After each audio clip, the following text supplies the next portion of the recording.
Chapter 25:10.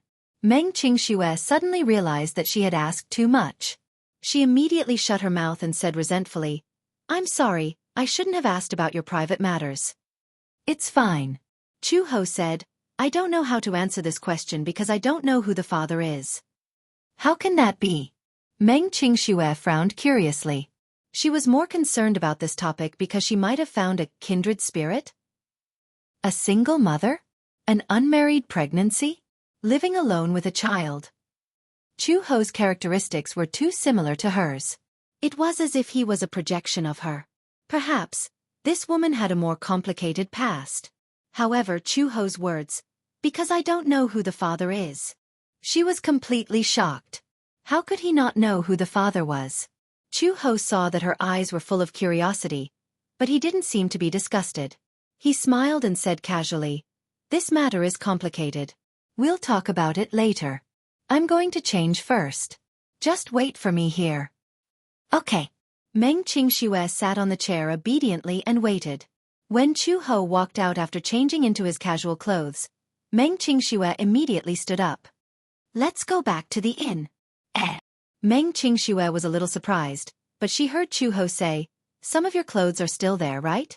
Plus your deposit, it should be returned." She immediately said, "Actually, it's fine if you don't return it." "Is it really fine?" Chu Ho stopped in his tracks and looked her up and down unhurriedly.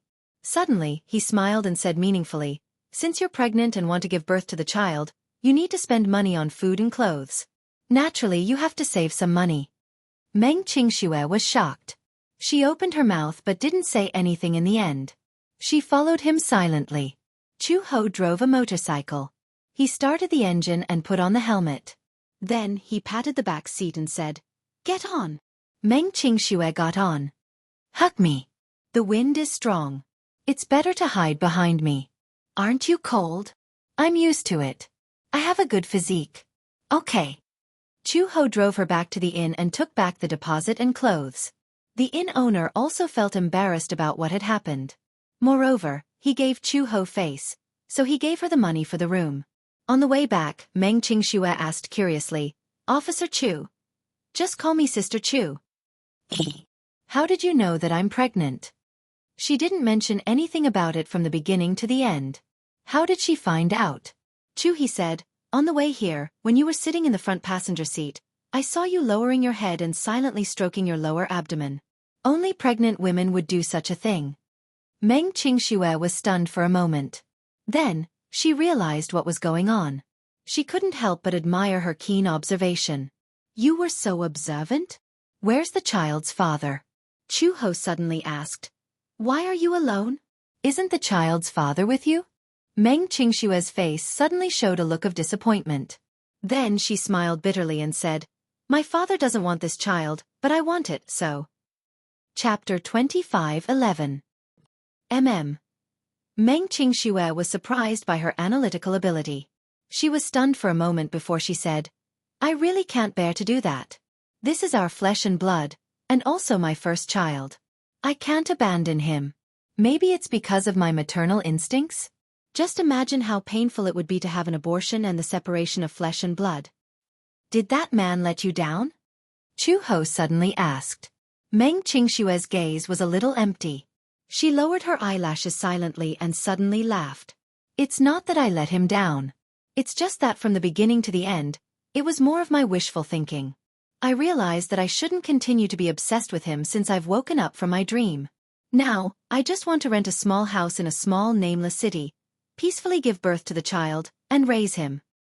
There aren't many vacant houses for rent in Yen City because the people here are more conservative. They're not very willing to rent out their houses." Chu Ho changed the topic. "However, if you don't mind, you can stay at my place." "Your place?" Chu Ho said, "I bought a house last year.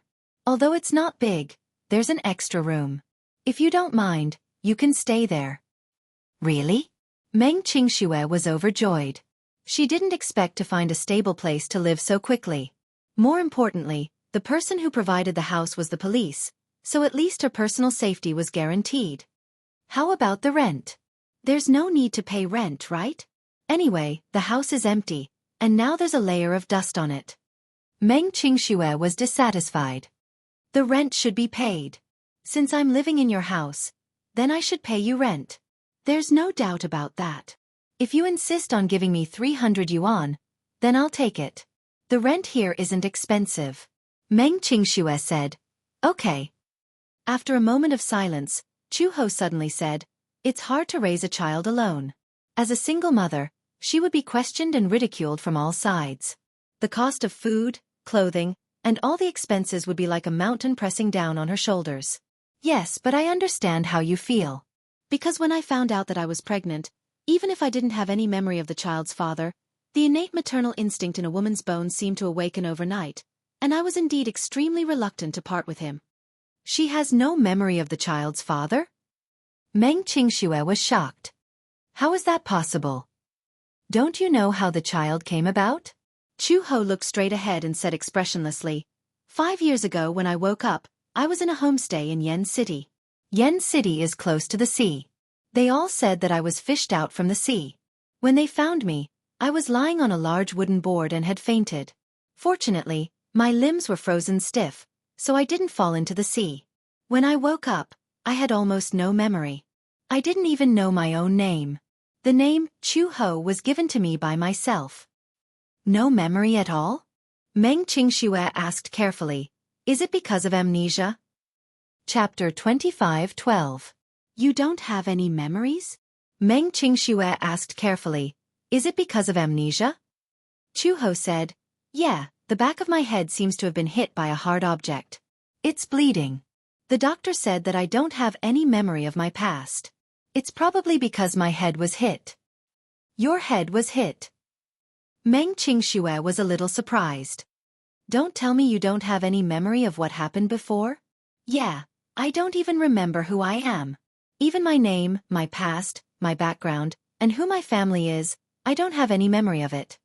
Chu-ho paused and said, the doctor said that this is a temporary amnesia and that there's a chance that I'll regain my memory in the future. But even after 5 years, I still can't remember a single thing about my past. Meng Qingxue was a little surprised. At the same time, she felt that it was a little unbelievable. When I regained my consciousness, my mind was blank. I tried hard to remember, but the doctor said that it's probably because I'm in a very unfamiliar city. If I can find the place where I used to live, I might have a chance to regain my memory. Chu-ho continued. However, the most troublesome thing is that I don't even remember where my home is. Then you must feel very helpless, right? Meng Qingxue was silent for a moment and said, if I had forgotten anything and went to a very unfamiliar place, I would definitely feel very lost. Even if I'm lost, I still have to try my best to survive. Chu-ho told her what happened next. After her body recovered, she left the hospital. Because she had nowhere to go, she settled down in the village. Because she didn't have any identification, the village chief went to the relevant departments to investigate the missing person, but there was no result. The village chief felt sorry for her being alone, so he let her stay at his house and settled down. 8 months later, the child was born. It was a healthy little boy. The village chief immediately used his connections to register the child's DNA on the internet. That way, even if there was a clue, they could quickly investigate the ins and outs of her identity. Before she got this job, she helped the village chief and his family do some work in the fields. However, she accidentally discovered the hidden potential in her body. Once at night, she rode her bike to the county to help the village head and his family purchase some daily necessities. At that time, the entertainment industry in the county had just started to rise. On the streets of the town center, there were many sauna shops, karaoke shops, and small bars. On her way home, she happened to meet a group of hooligans who were pestering a lone woman. Those hooligans seemed to be drunk and were touching the woman. She couldn't stand it and went to help them. Unexpectedly, one of the men who seemed to be the leader of the group took out a dagger and waved it at her as if he was threatening her. Seeing that the dagger was about to cut into her body, she leaped into the air out of instinct and did a suave roundhouse kick. The man fell to the ground and fainted in an instant, losing consciousness. A group of people rushed up. In the end, there were 3 to 5 burly men, but within a few minutes, they were easily knocked to the ground by her. Each and every one of them was obedient. Chapter 25:13. Coincidentally, the chief of the police station and the village chief were cousins.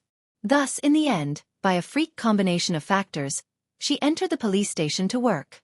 Although she did not enter the establishment and her income was not high, her life gradually became better. Chu-ho said, "I don't think much of my past now. It doesn't matter if I can't get my memories back. Perhaps they aren't good memories, so it's fine if I forget them. The doctor said that it might be selective amnesia. My instincts don't want those memories, so my brain temporarily deleted them. Hence I chose to go with the flow." When Meng Qingxue heard this, she felt a little complicated. She was inexplicably envious of her. If she could, she also wanted to lose those memories of the past. They were all memories that she did not want to recall. The bits and pieces of her childhood, the scenes with Mu Yanqing, were of course blissful and happy, but most of them were sadness, pain, and numbness. After half an hour's drive, they arrived at Chu-ho's house in no time. Chu-hee's house was located in a village. It was an ordinary household with a single door, but the house wasn't big. It looked like it had been renovated. The interior decoration also looked very new, but it was renovated not long ago. It wasn't as dilapidated as she had imagined on the way here. The house had snow-white walls and a tiled floor. Although the furnishings were simple, it gave off a sense of belonging. It was obvious that Chu-ho was a woman who knew how to live a good life. Meng Qingxue had just stepped into the house with Chu-ho when she heard hurried footsteps coming from the corridor. From the sound of the footsteps, a child of about 5 or 6 years old bounced down the stairs. Then, a clean and delicate little boy appeared in front of her. Meng Qingxue was shocked. She was probably surprised because this little boy was really too beautiful. He had snow-white skin, clear black and white eyes, exquisite facial features that were still childish, and the outline of his face was watery and cute. His eyebrows were especially beautiful. He was dressed very simply, just like the other children in the village. He wore a thick cotton-padded jacket and a pair of sports shoes on his feet. When he walked, they shone brightly, making him look very childlike. "Mom!"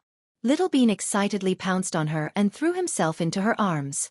Chu-ho said with pity and blame, "Why didn't you slow down when you went downstairs?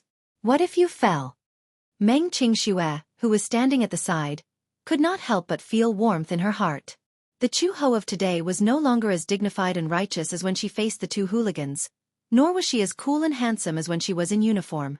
She gently held the little girl in her arms, her whole body exuding the unique radiance of a mother. "Are there any good girls at home?" "Yes. The baby is very obedient at home. He went to bed early in the morning and didn't peek at the TV," the little bean said in all seriousness.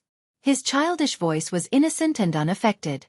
However, his words revealed that he was trying to hide something. If he went to bed early in the morning, he would still be wearing sneakers. He must have secretly watched TV and hadn't slept yet. His little brain was so innocent and cute that she did not know whether to laugh or cry. However, Chu-ho did not expose him. Instead, she scratched the tip of his nose and deliberately said fiercely, "Why did you come down when you were asleep? Did Mommy wake you up?" Chapter 25:14. Little Bean said solemnly, "Otherwise, when Mommy opens the door, the house will be empty. She'll be very lonely." "Good boy."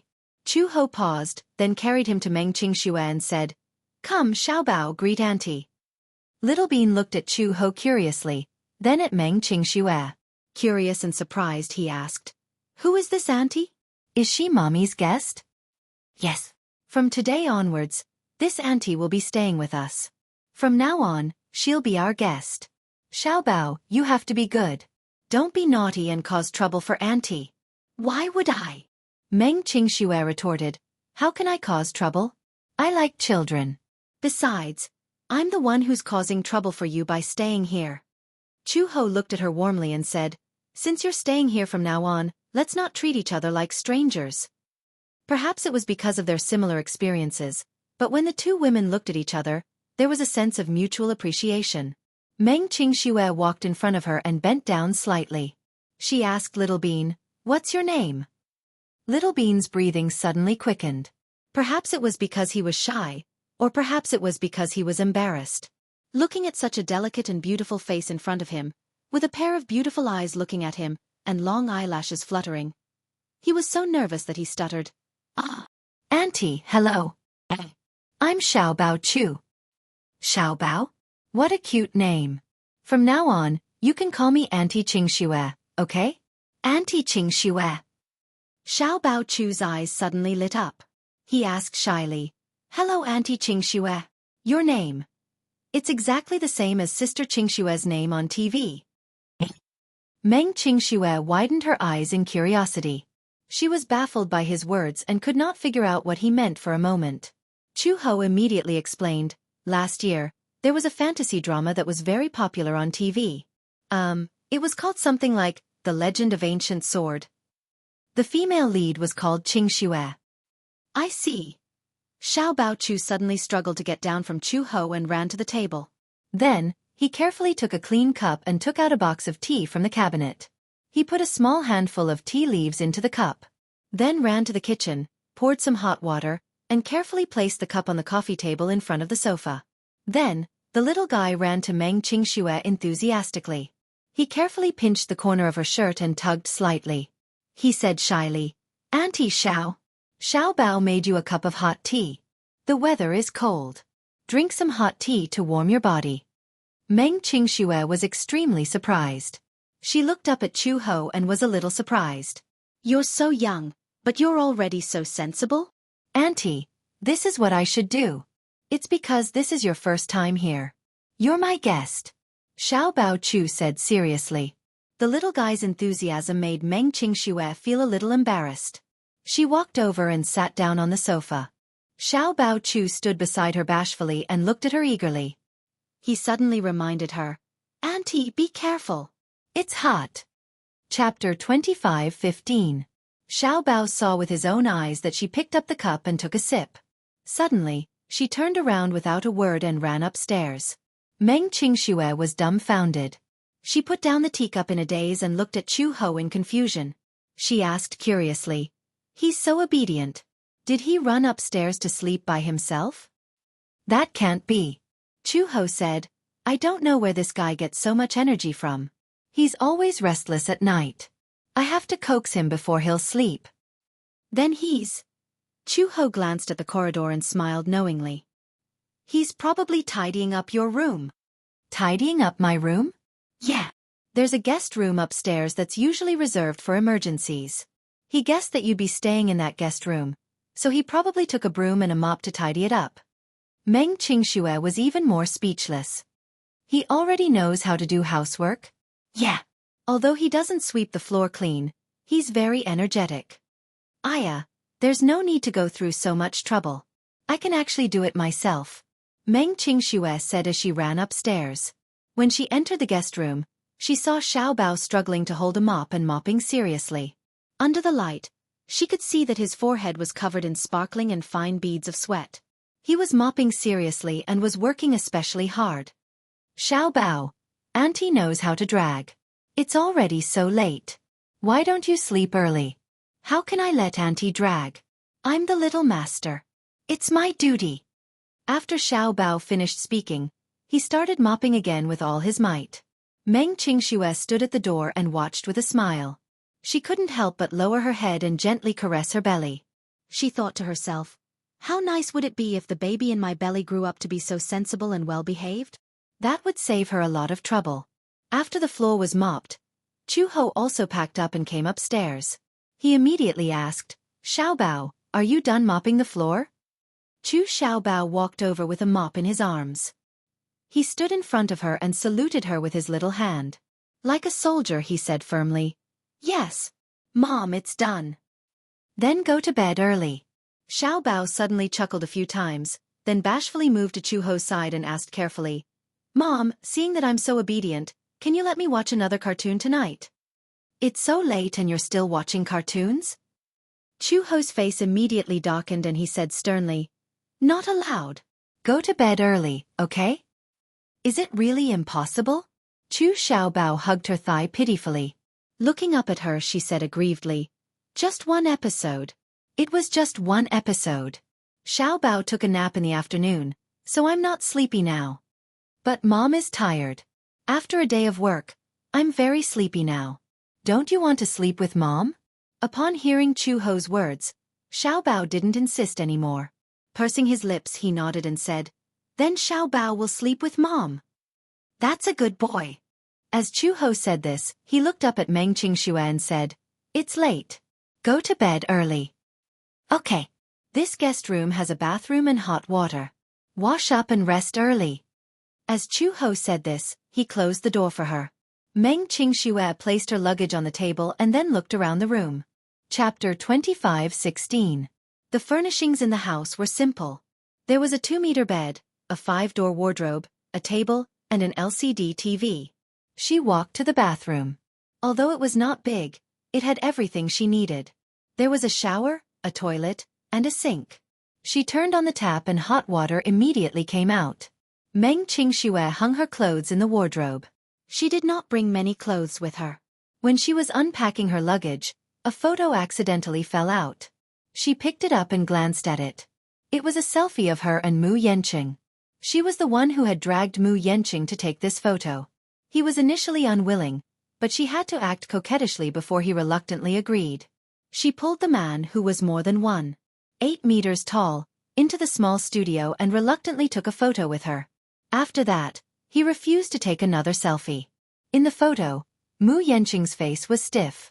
He reluctantly curved the corners of his lips, looking a little reluctant. Meng Qingxue stared silently at the photo for a long time. Unknowingly, her eyes turned red.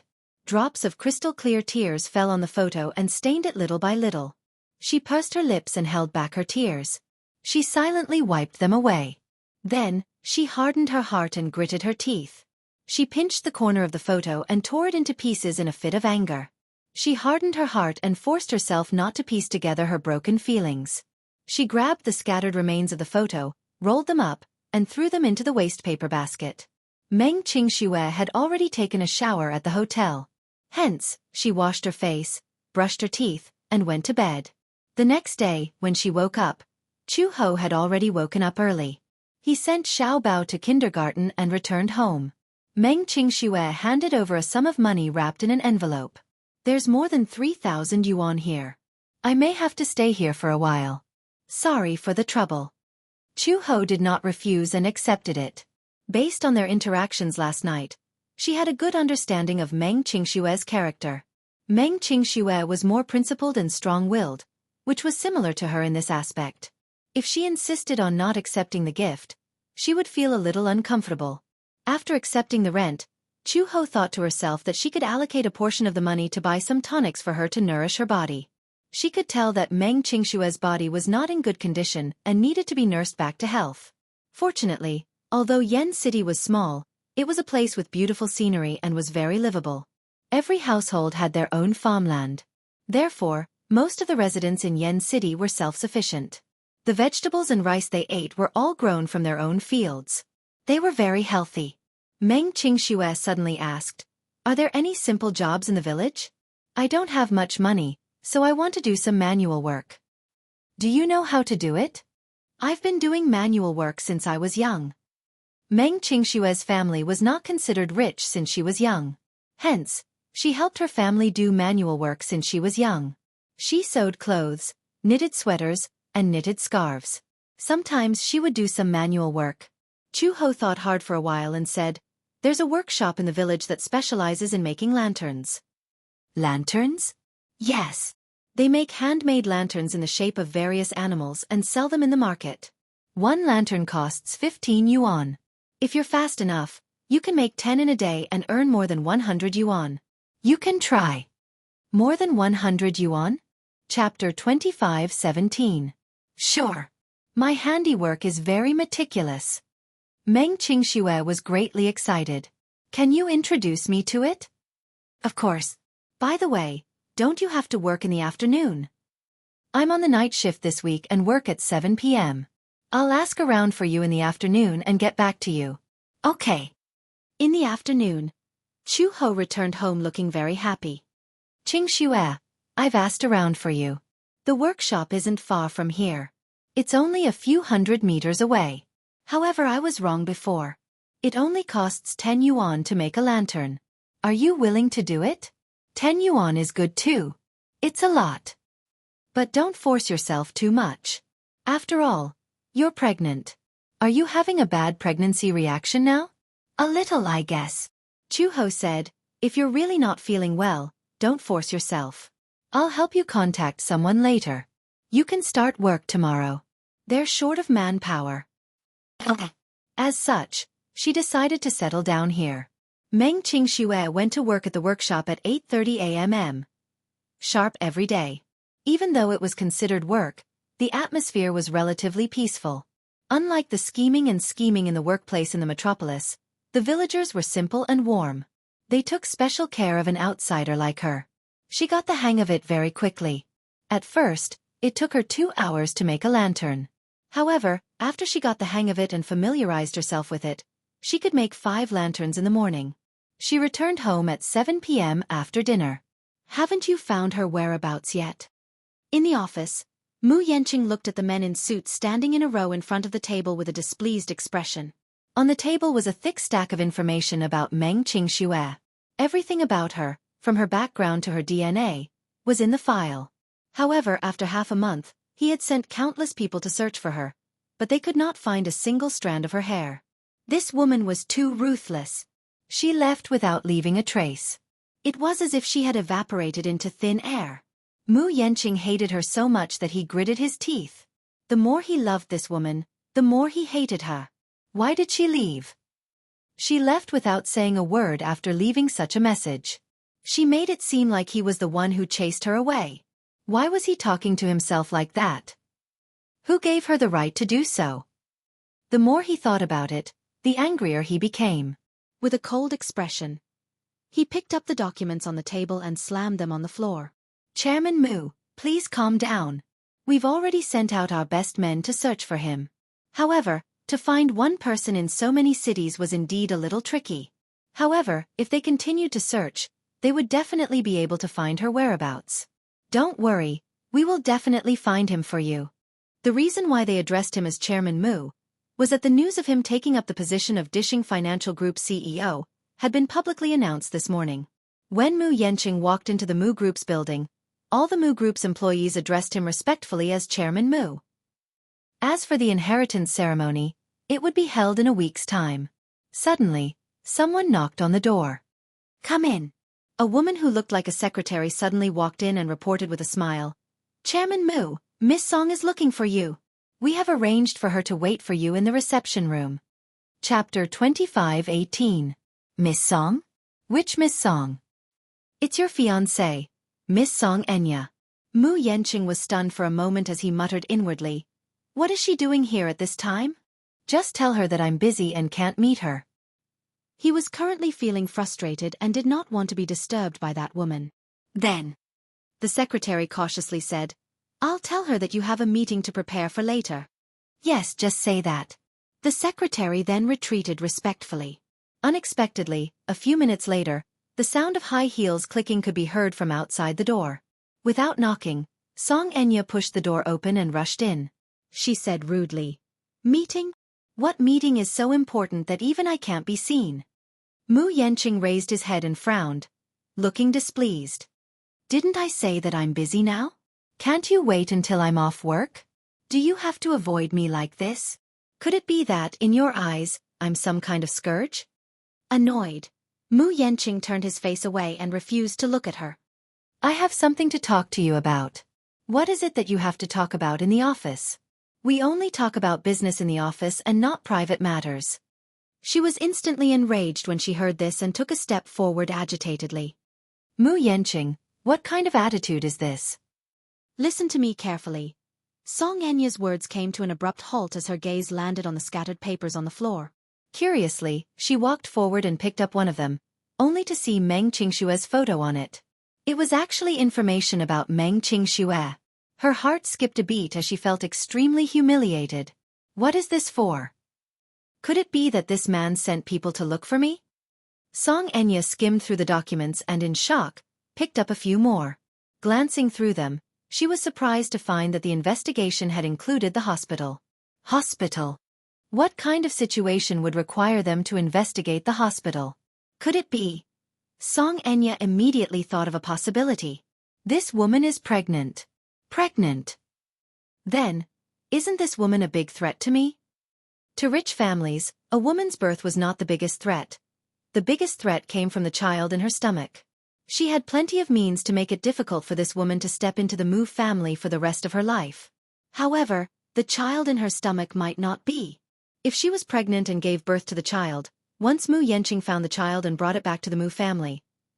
The most terrifying thing was that if the child in her stomach was a boy, the threat to her would be infinitely increased. She's pregnant. Song Enya questioned her with the document in her hand. Is she pregnant with your child? Her words were aggressive and extremely sharp. Mu Yenqing was extremely displeased with the way she was questioning him. It was as if she were interrogating a criminal. Therefore, when he spoke, his tone was not that friendly. My matters have nothing to you. You are my fiancé. How can your matters have nothing to do with me? Chapter 25:19. With that, she took a step forward and ordered, You must abort the child in her womb. Who are you to question the Mu family's child? How can you abort it just like that? Song Enya originally thought that with her strong tone and attitude, he would definitely compromise a little in front of her. Unexpectedly, he gave her an order back. No. What? She laughed in anger. Mu Yenqing, don't tell me you're planning to wait for this woman to give birth to the child and then bring this unknown B****RD back to the Mu family. Unknown B****RD. He sneered and retorted, How can it be an unknown B****RD? The blood of the Mu family is not a B****RD. The child in her womb is my flesh and blood. It's my seed. It's not up to you to decide whether this child stays or goes. Are you so sure that this B****RD is yours? Song Enya provoked him in an extremely sinister manner. Meng Qingxue is a young model. Do you think she's that pure in the filthy entertainment industry? Do you think she's that innocent? Who knows if she's been entangled with other men behind your back? I heard that her circle is very messy. She can sleep for a few nights with just a few tens of thousands of yuan. How can you be so sure that the child in her stomach is yours? Mu Yenqing was thoroughly provoked by her. He slammed the table and stood up abruptly. Pointing at her nose, he rebuked, I've said it before. You have no right to interfere in my affairs. Besides, you're not married yet, so you're not considered a member of the Mu family. What right do you have to tell me what to do? Song Enya, haven't you figured out your identity yet? Song Enya was about to retort when someone knocked on the door again. Mu Yenqing was annoyed and bellowed, Who is it? It's me. A calm voice came from outside the door. Come in. Just as he finished speaking, the door was pushed open and Minyu, who was dressed casually, walked into the office with a stack of reports in his hand. Mu Yenqing looked at him and asked coldly, What's the matter? Master Yenqing. Mu Yenqing cut him off coldly. Are you blind? Didn't you see Mu Group's announcement today? From today onwards, I am officially the CEO of Dishing. According to the rules, you should call me Chairman Mu. In the Mu Group we have to be clear about etiquette, and we have to be clear about who is superior and who is inferior. Minyu shot him a frosty look. Instead of his usual suit, he was dressed in casual attire today. He walked up to Mu Yenqing and nonchalantly tossed a stack of reports on the table. Mu Yenqing glared at him and then followed his action to look at the reports on the table. He asked quizzically, What's this? This is my resignation letter. The Human Resource Department said that my resignation letter needs your approval. After saying that, he put on a nonchalant expression, and his gaze was light and indifferent. Young Master Yenqing, I've said before that the day you officially succeed your position will be the day I leave the Mu Group. I'm here to ask for your resignation. Chapter 25:20. Minyu looked at him with indifference. There was not a hint of reluctance on his face. It was not that he did not have any feelings for the Mu Group. From the day he became Mu Yaja's special assistant, he had sworn that he would not leave this place unless the Mu Group collapsed. However, since Mu Yaja was no longer with the company, there was no point for him to stay. His loyalty had never been for the Mu Group. It was only for Mu Yaja. Song Enya was also stunned. She was no stranger to Minyu. When she first met him, he was merely an administrative assistant by Mu Yaja's side. He was the confidant whom the latter had promoted all the way to the top. He was loyal to Mu Yaja, so she was not surprised to see him resign. Mu Yenqing glared fiercely at his assistant. After sizing him up, He suddenly sneered and said contemptuously, Mu Yaja, you've raised a loyal and good dog. Minyu did not seem to take his blatant humiliation to heart. Instead, he said expressionlessly, it doesn't matter if he's a good dog or not. Even a dog will recognize its master. Besides, a good dog will only recognize a good master. Without waiting for Minyu to finish, Mu Yanqing continued coldly, what if I refuse to sign this report? Minyu said unhurriedly, then, I'll unilaterally terminate my contract with your company. Mu Yanqing's eyes widened in surprise. With a look of disbelief, he laughed in anger. What did you say? It doesn't matter if you sign this contract or not. If you don't sign it, you'll be dealt with according to your company's rules and regulations. Any employee of the Mu Group who is absent from work for 5 days will be dealt with accordingly. After saying that, Minyu paused and nodded elegantly. With a smile he said, Young Master Yanqing, I'll take my leave now.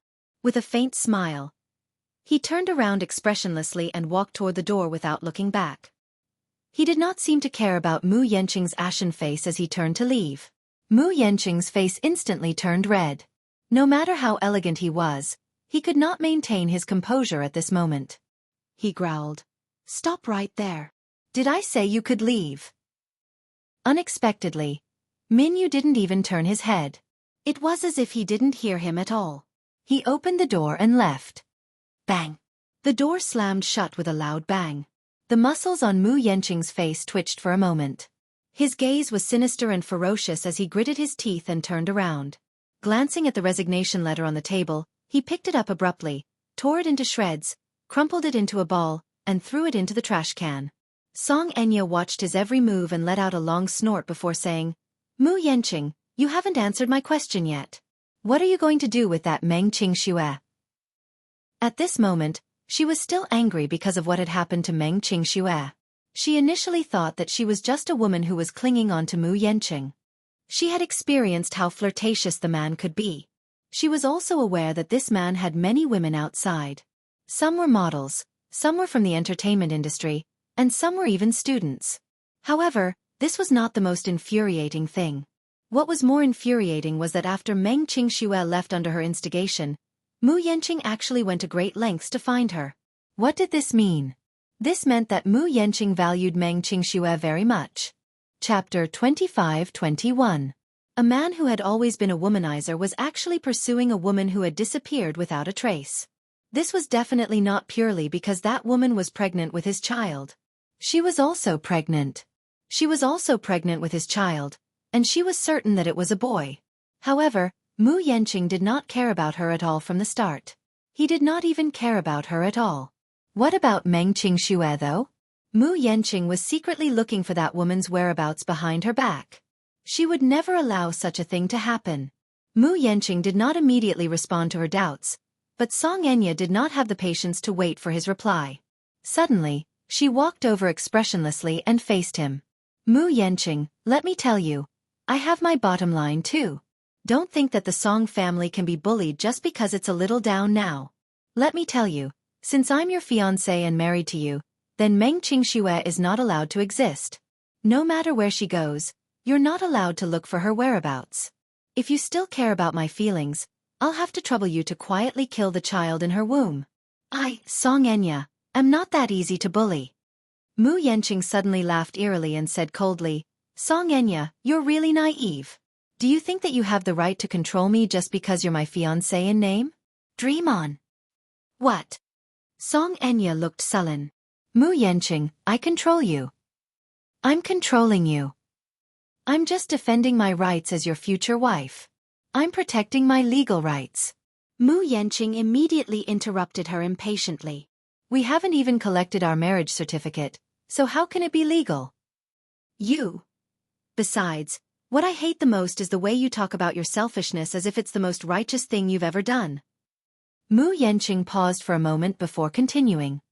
You can't tolerate Qingxue because you're worried that her existence will threaten your position as the Mu family's young madam. You don't have to worry about this at all. Here, I want to tell you that regardless of whether Meng Qingxue is here or not, whether you can find her or not, in my heart, you are not even worthy of carrying her shoes. In my heart, you're not even fit to carry her shoes. Upon hearing that, Song Enya felt as if her heart had received a heavy blow.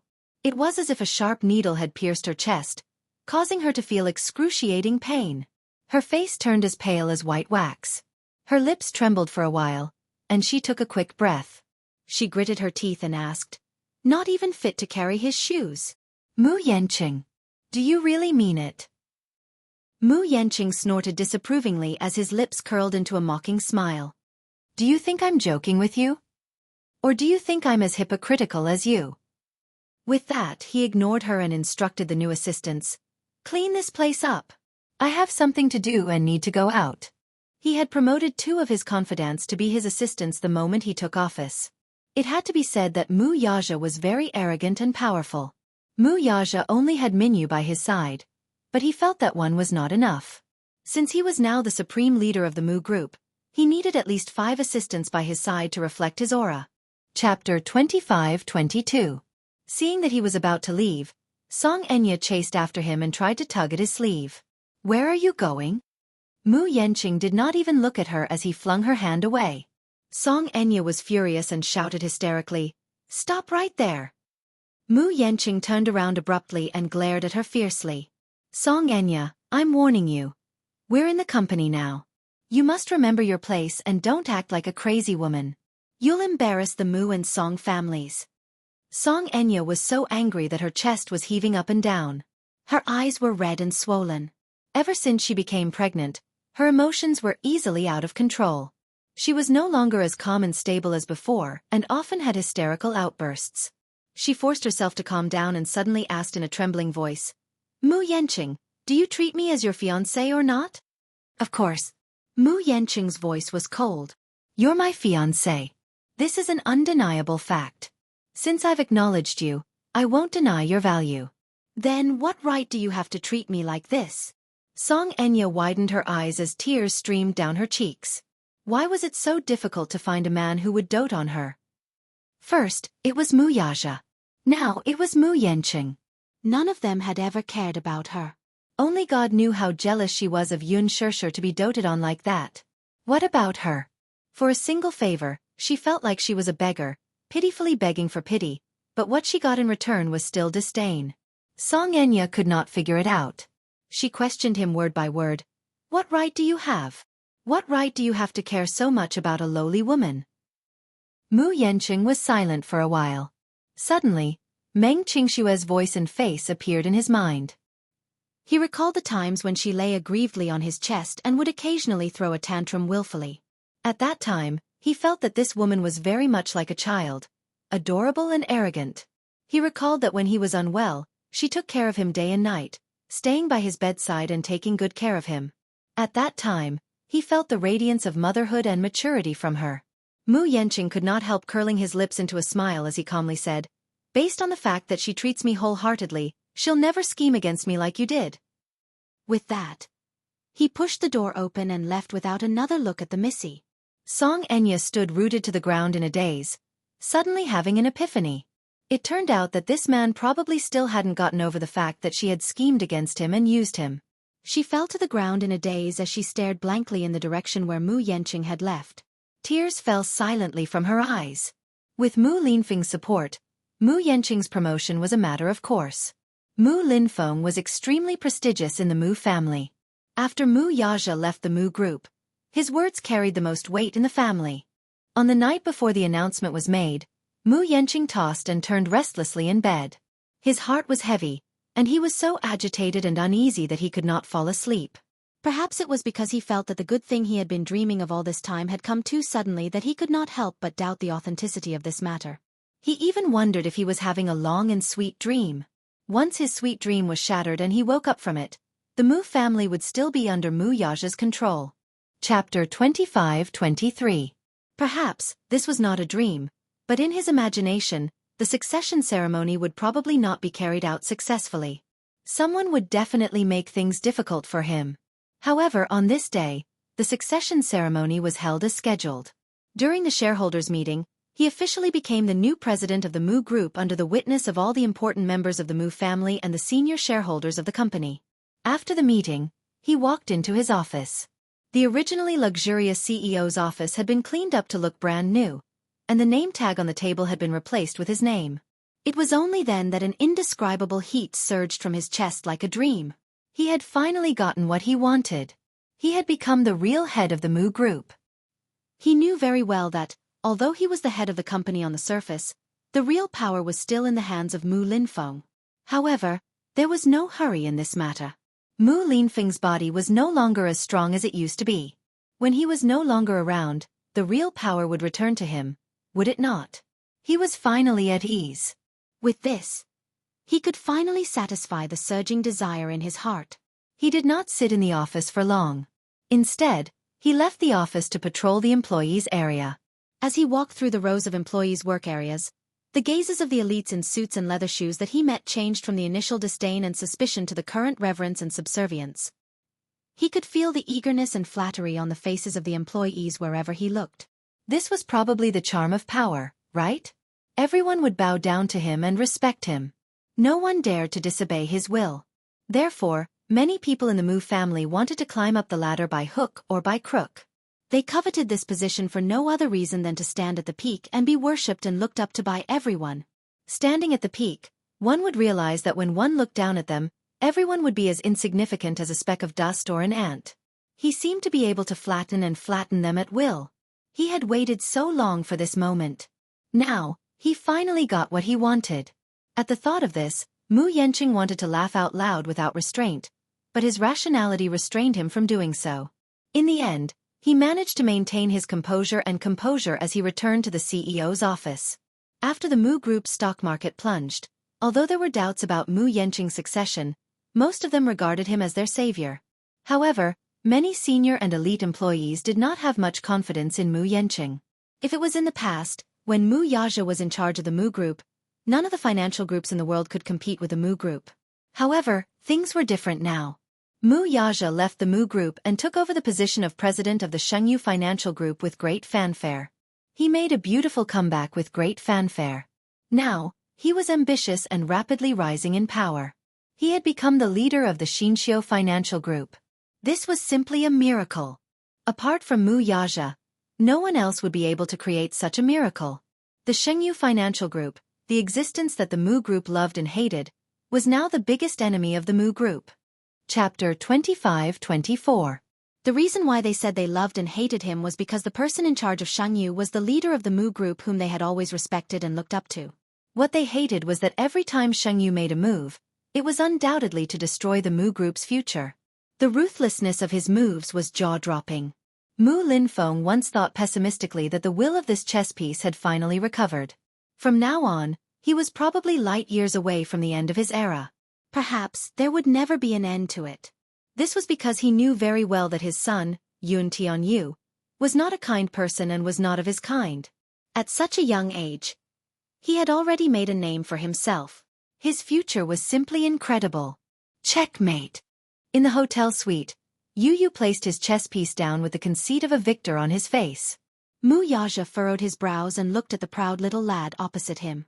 He heard Yu say smugly and disdainfully, "Daddy, you've lost again.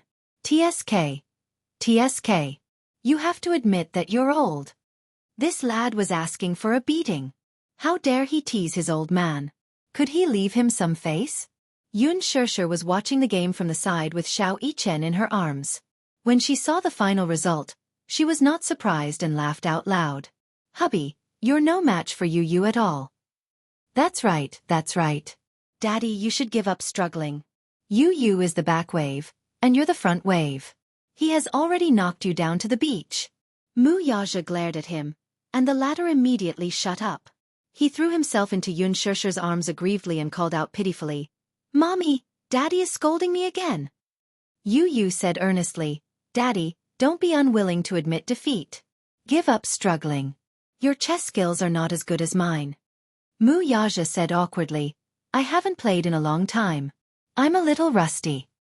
Don't make excuses for your failure. Yu educated him seriously. Even if you lose, you have to admit defeat gracefully. That's what a gentleman is. Mu Yaja gritted his teeth at her words. Oh my God. He really wanted to beat this kid up. Asking for a beating. All right.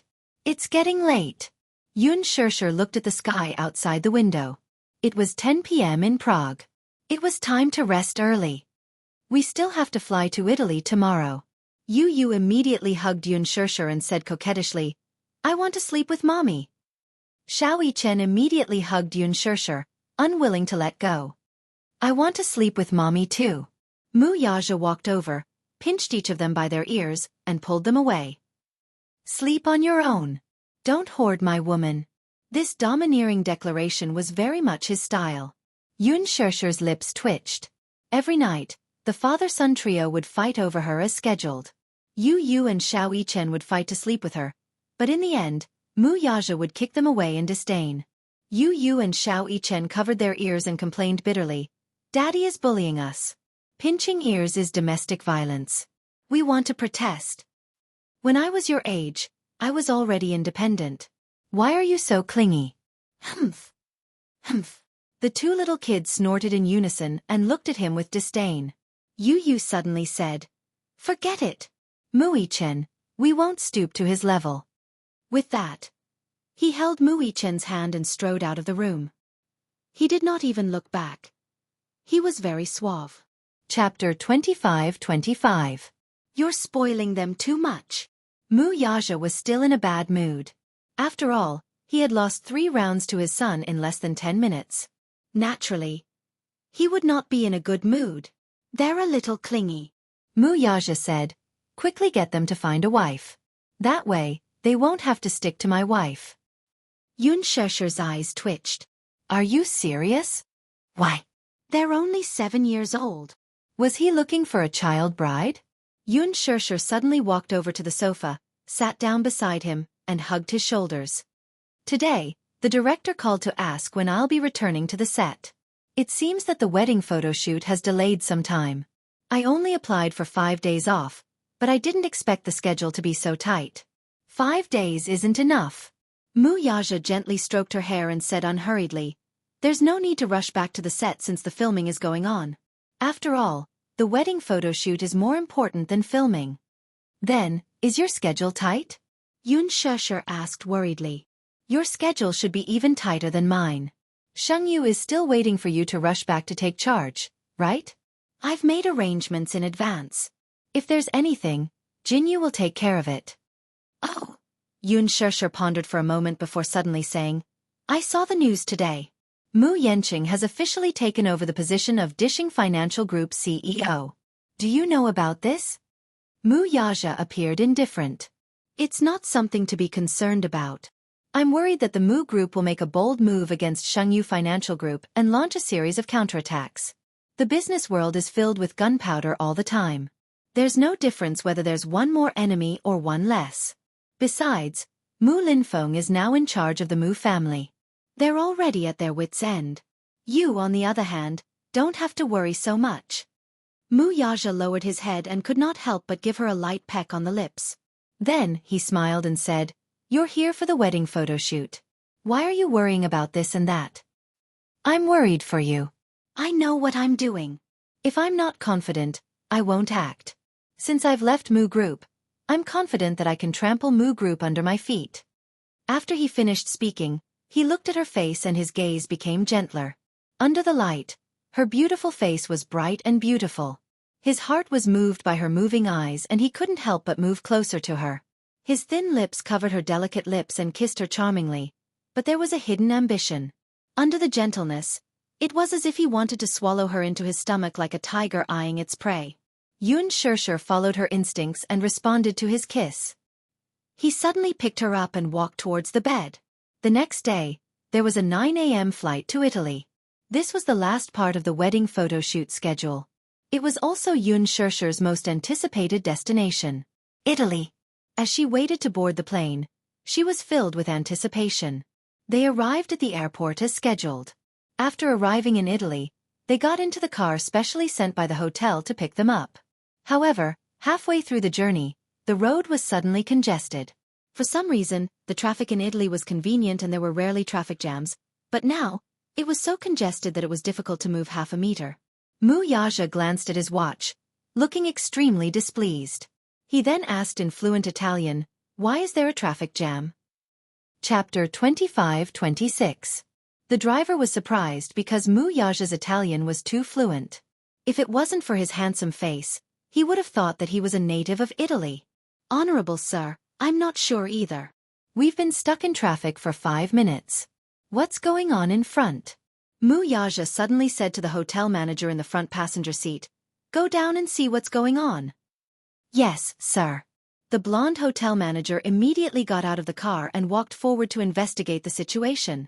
Yun Shirshir sat in the back seat. After waiting for a long time in the traffic jam, she couldn't help but feel a little sleepy and yawned a few times. Mu Yaja glanced at her and asked, "Sleepy?" "Yeah, a little." Yun Shirshir couldn't help but blush. She complained, "Didn't you not rest well last night?" This energetic man had tormented her until midnight before he finally stopped. She didn't know where he got his strong physical strength from. He slept later than her, but he was still full of energy and didn't look tired at all. Or was it because her stamina was too weak? Her physical fitness wasn't bad, but compared to this inhuman, it wasn't worth mentioning. Mu Yaja couldn't help but smirk. He asked, "Are you blaming me?" Yun Shirshir's face turned even redder. She said angrily, "Who else can I blame if not you? It's all your fault. You were very passionate last night. You wanted it so much. I was just trying to satisfy you," Mu Yaja said righteously. Yun Shirshir's face was so red that it was about to bleed. She couldn't help but say angrily, "What do you mean?" "What do you mean I was passionate too? It was clearly you." Mu Yaja saw that she was hesitating to speak. Her expression was incomparably bashful, as if she was too embarrassed to say anything. He could not help but want to hear it. He inched closer to her and pressed on. "It's clearly me." "What about me?" "I'm not talking about it." "Why aren't you talking about it?" Mu Yaja teased her on purpose. "It's clearly me. What's wrong with that?" Yun Shirshir glared at him coquettishly. "What do you mean what happened?" How could such a man force her? He was clearly trying to tease her and embarrass her. Last night, it was clear that he wanted more and more, as if it wasn't enough. There were several times when she begged for mercy, wanted to stop, protested repeatedly, and expressed that she was tired. However, he didn't know fatigue and worked hard on her body, tormenting her until she felt like her entire body was about to fall apart. In the end, she collapsed on the bed in exhaustion. Her entire body went limp, and in the end, she could not move at all. Wasn't it all because of him? How was she supposed to say these words? Yun Shirshir glared at him again and again, her heart full of resentment. Mu Yaja silently cursed in his heart. If he didn't work harder to sow the seeds, where would the daughter he longed for come from? He wholeheartedly hoped that her belly would be able to work harder and give birth to a little princess for him. Only then did he put this matter into practice. This man was the most black-bellied. He knew that this woman would take certain contraceptive measures and would take pills before doing it. Hence, he tampered with her long-acting contraceptive pills and replaced the pills in the box with folic acid. Chapter 25-27. This stupid girl was still kept in the dark until now.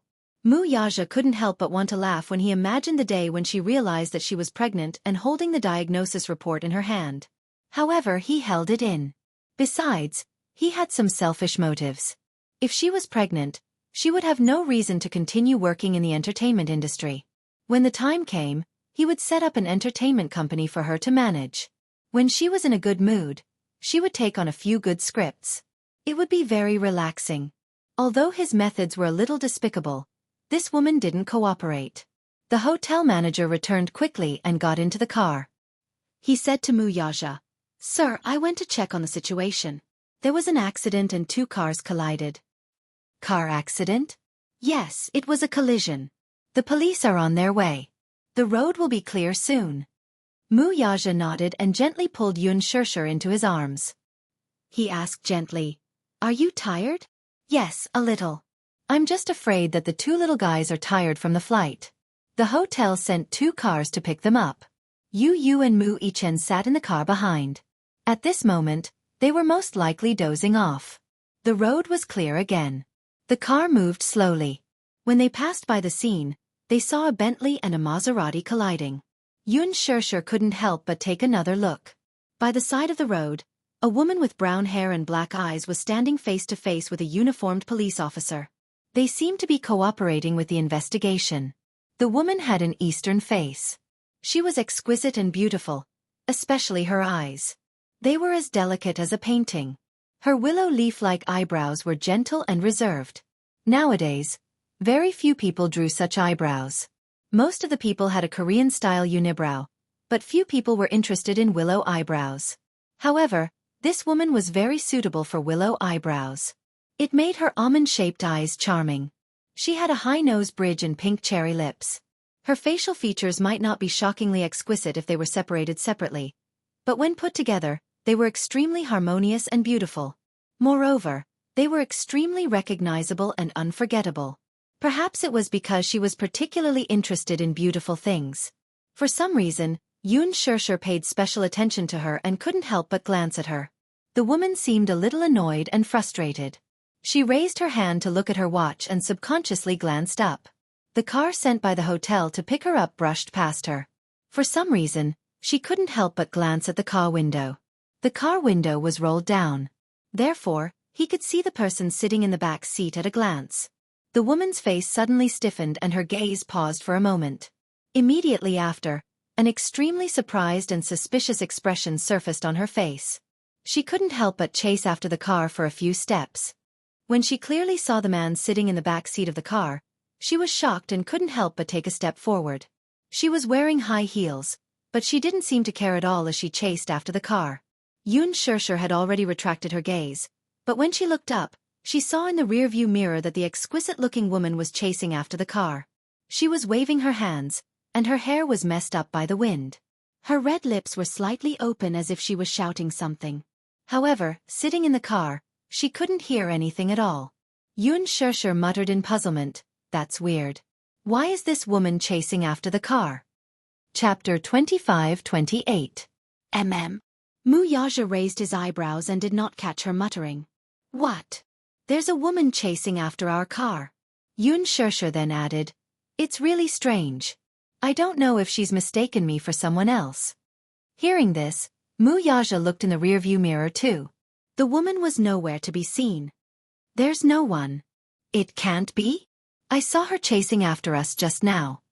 Yoon Shurshur looked at the rearview mirror curiously, but the woman was nowhere to be seen. "Maybe she's not chasing after us." As she spoke, she gently rested her head on his shoulder. The car sped away at lightning speed. "Miss, are you okay?" On the road, the brown-haired woman lay on the ground and looked at the back view of the car. She bit her lip and hit the ground hard. She was a little angry. Coincidentally, she was wearing high heels today. Running all the way here, she sprained her ankle in a panic. She fell heavily on the ground. She panicked and wanted to chase after the car, but it was already far away. She only remembered the car plate number. She propped herself up slowly and stood up slightly. There was a graze on her knee and a layer of skin on her heel had been scraped off by the edge of her high heels. The police officer ran up and helped her up. "Are you okay?" "I'm fine. It's just a graze." As the woman spoke, she raised her head and smiled at him. "Officer, can I trouble you to check a license plate number for me?" "This?" The police officer looked hesitant. If it was an ordinary person who made such a request, he would definitely reject it firmly. However, the woman in front of him was the ambassador of Country Z's embassy in Italy. Her father was a well-known Chinese entrepreneur in Italy, and her mother was the chief diplomat of the embassy. She had a prominent background. It was not easy to reject her request. The woman smiled at him and said politely, "Thank you, officer." When the car arrived at the hotel, the bellman carried the luggage into the room. Mu Yaja and Yoon Shurshur carried Mu Chen and Yu Yu into the luxurious suite. The two little fellows did not wake up even when they were held in the arms of the two people. After such a long journey, they were already exhausted. Lying on the two people's shoulders, they closed their eyes and fell asleep. Mu Yaja deliberately did not wake them up. They had flown all the way from Prague to Italy. Besides the time difference, they were exhausted. Anyway, they did not have any plans for the night. Mu Yaja planned to settle the two little guys down before going to the opera with Yoon Shurshur. Italian opera was world famous. Yoon Shurshur had been thinking about it for a long time. As a husband, how could he not fulfill his wife's small wish? After entering the hotel, Mu Yaja carried the two little guys to the bed. During this time, Yu woke up once and struggled to get up. However, Mu Yaja saw that he was very sleepy and coaxed him back to sleep. Taking advantage of the time when the two little guys finally stopped sleeping, he made love with her again. After the romantic moment, he carried her to the shower room and served her a warm and hot bath. After she was done, Yun Shirshir took the hairdryer to him and said coquettishly, "Help me dry my hair." Okay. He would not reject any request that could be fulfilled. Chapter 25-29. He took the hairdryer and had just turned it on when he heard the doorbell ringing. Ding dong, ding dong. Yun Shirshir looked out the door in surprise and asked with a strange expression, "Who is it?" "It's probably room service." "Yeah." Mu Yaja winked at her mysteriously. "I've prepared a candlelight dinner just for you." Yun Shirshir was stunned for a while and said shyly, "It's so romantic." "I'll go get the door. Wait for me here." Mu Yaja hugged her and kissed her cheek before turning to leave the shower room. Yun Shirshir picked up the hairdryer and blew herself dry. Her heart was as sweet as honey. This man really knew how to be romantic sometimes. Time and time again, he surprised her. From the proposal to the engagement, and now to the wedding photo shoot, this originally rigid and dull man seemed to have been enlightened overnight. The romantic cells in his body seemed to have been revived, and he knew how to flirt with her occasionally. This was a huge improvement. Just as she was immersed in the romantic fantasy of a candlelight dinner, she suddenly realized that he had taken too long to open the door. Curious about the candlelight dinner, she put down the hairdryer and tiptoed out of the shower room. However, just as she walked to the entrance, she saw a scene that made her freeze. Mu Yaja, dressed in a black bathrobe, stood at the door with his back facing her. In front of him was a brown-haired woman who had thrown herself into his embrace. Her arms were tightly wrapped around his waist. Her fingers were long and slender, but due to the tight embrace, her knuckles had turned white. Mu Yaja finally came to his senses after being in a daze for a long time. He frowned and took a while to realize who the woman in his arms was. They had not seen each other for a long time, and he couldn't even call out her full name.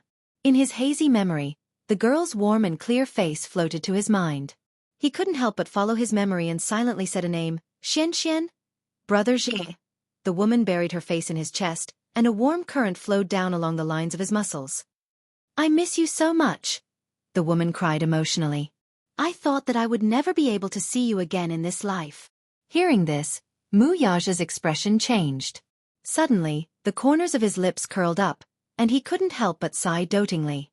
"Silly. Haven't we met?" Yun Shirshir's face stiffened. She didn't know how to deal with such a situation. Who was this woman? He heard her call him Brother Zhe, and he called her Xian. Could it be that they already knew each other? However, why did she feel that this woman's attitude towards him was somewhat unusual? Yun Shirshir looked at her hands that were tightly wrapped around his waist. Only when the woman raised her head and saw her familiar face did Yun Shirshir realize who this woman was. Isn't that the brown-haired woman from this afternoon? Because her facial features were very unique and beautiful, it was unforgettable. She had a head of brown hair that made her look pure and sweet. Her palm-sized oval face was fair, and she had on light and elegant makeup. It wasn't too bright, but it was fresh and refined. It was just right. How could she forget that this was the woman who had chased after their car? Chapter 25-30. Could it be that he saw an old friend in the car at first glance? A dinner car was parked beside the woman, and the candlelight on it was constantly swaying. It was romantic and charming. Contrasting with their backs, she felt an inexplicable discomfort in her heart. Yun Shirshir suddenly felt a little embarrassed. She called out softly, "Honey." Mu Yaja's back stiffened. He suddenly came back to his senses and gently pushed the woman away. Yun Shirshir noticed that his movements were gentle and soft, as if he was afraid that it would be too abrupt.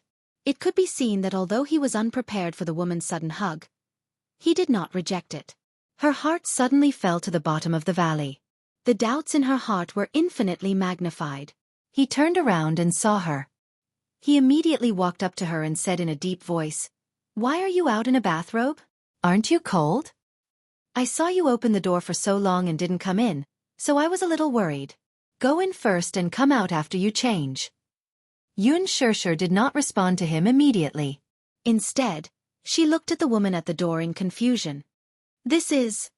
Mu Yaja turned around and glanced at the woman standing at the door, who looked a little uneasy. Under the woman's smiling gaze, he said softly, "An old friend." "An old friend?"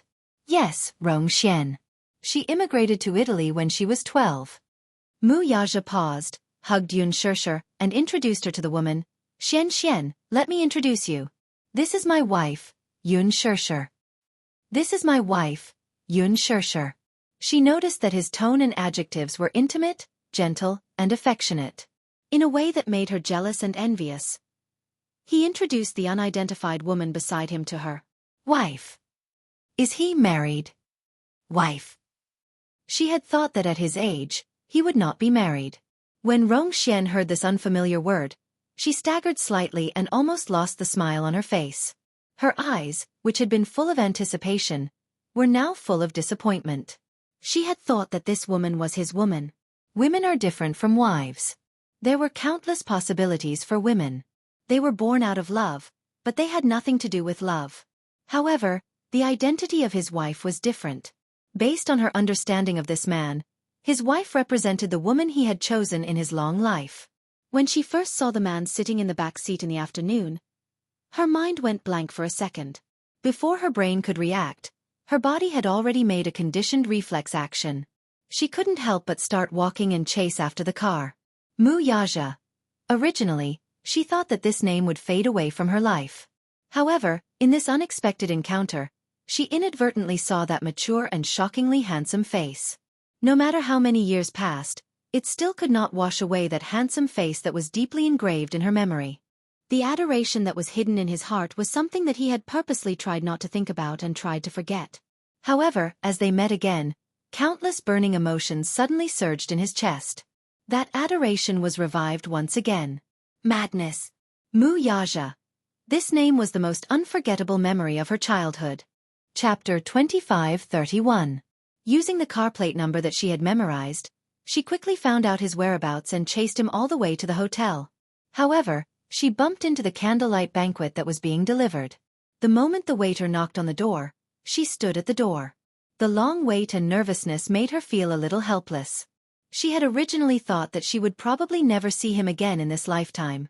However, this unexpected encounter made her believe that it was a fated meeting and fate. Therefore, she chased after him regardless of the consequences. With a burning passion, the moment the door opened, she pounced on him and tightly hugged his lean body that she hadn't seen in a long time, refusing to let go. "Brother Xia." The memory of his youth, she called softly, trying to rouse his distant memory. The hand that was about to push her away suddenly froze. She knew that this man had recognized her. Oh my God! He still hadn't forgotten her. This realization made her jump with joy. However, just as happiness surged in her heart, the next second, it was completely shattered by this introduction. "This is my wife." What a formal introduction. The dream that had been surging in her heart was completely shattered because of this introduction. However, such a line was extremely in line with this man's style of doing things. He was swift and decisive, never dragging his feet. Once he had set his mind on something, he would be stubborn to the end. This man was very smart, so smart that it was unsettling. From just now, she had felt the change in this man's expression. From the initial confusion to the gradual realization, and then to the final smile and acceptance. However vaguely, he still maintained a distance from her. This estrangement was due to his deep understanding of his current identity. He was a man with a family, a wife and children whom he loved dearly, and a blissful life. Therefore, no matter from which angle, he would always maintain a gentlemanly distance from women. At the same time, he seemed to be eager to announce Yun Shishir's identity in order to cut off the feelings that she shouldn't have for him. She sighed again. This man was too smart, too sharp. He seemed to have sensed her feelings that she couldn't let go of. Therefore, when she was full of joy, he smiled and introduced his wife in a gentlemanly manner, as if to draw a line between them.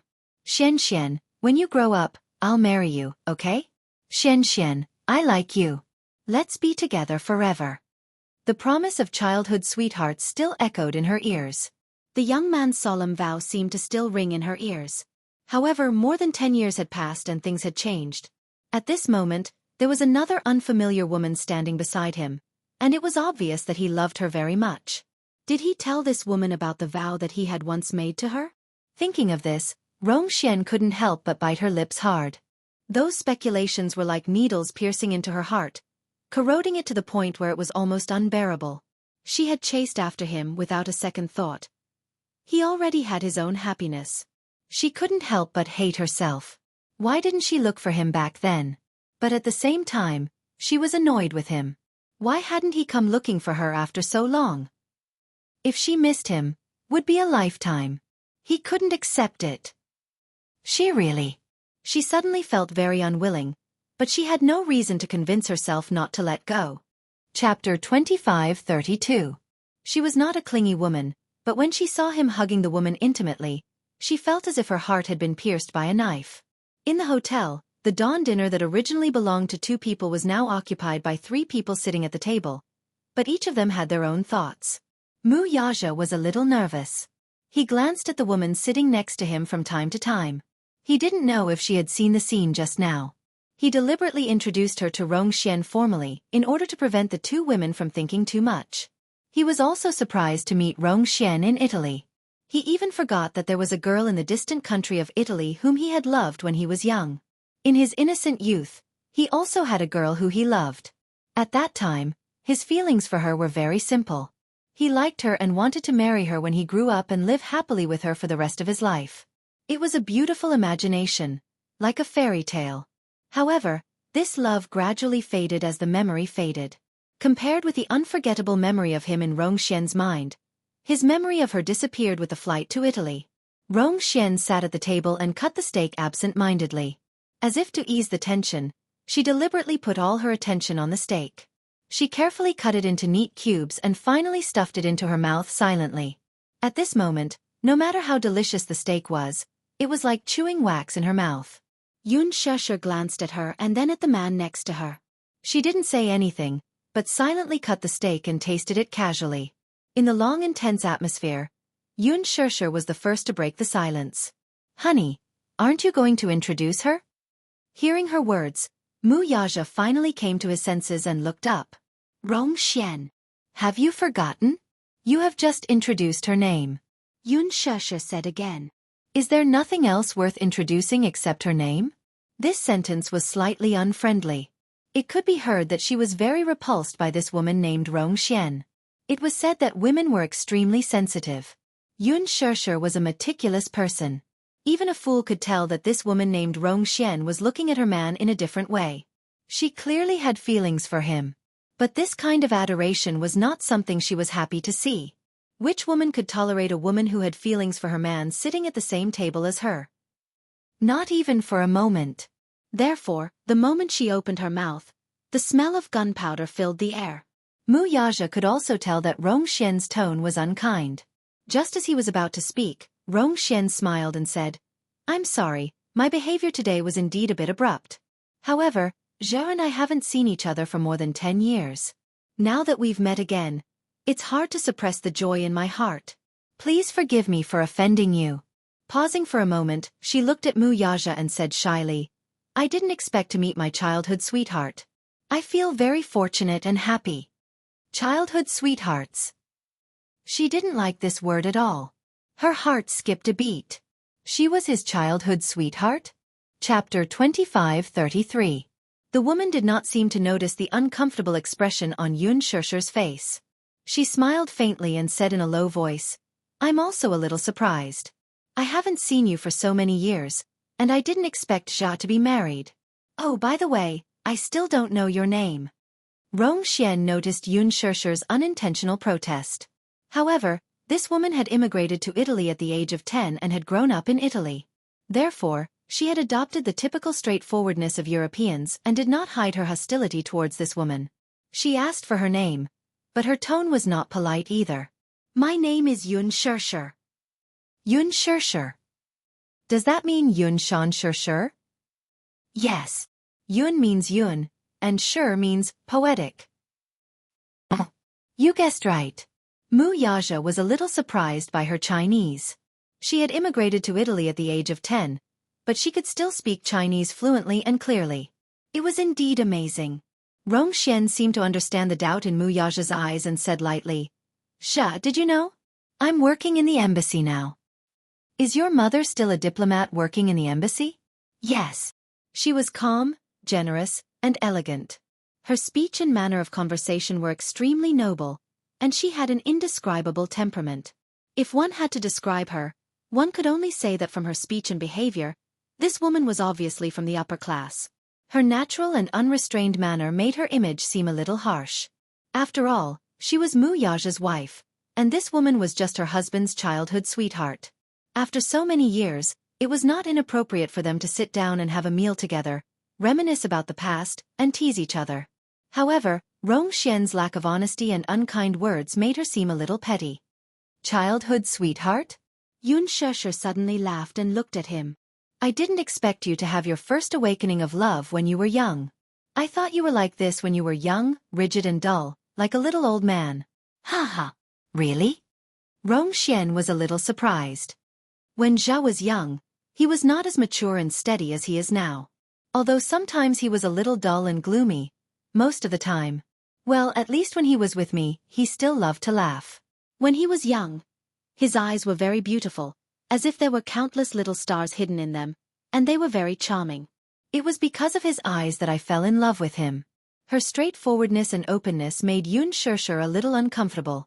One Yun Shesher, and Rong Xian's words. Rong Xian's. Rong Xian's. Yun's twos to her. She's s's.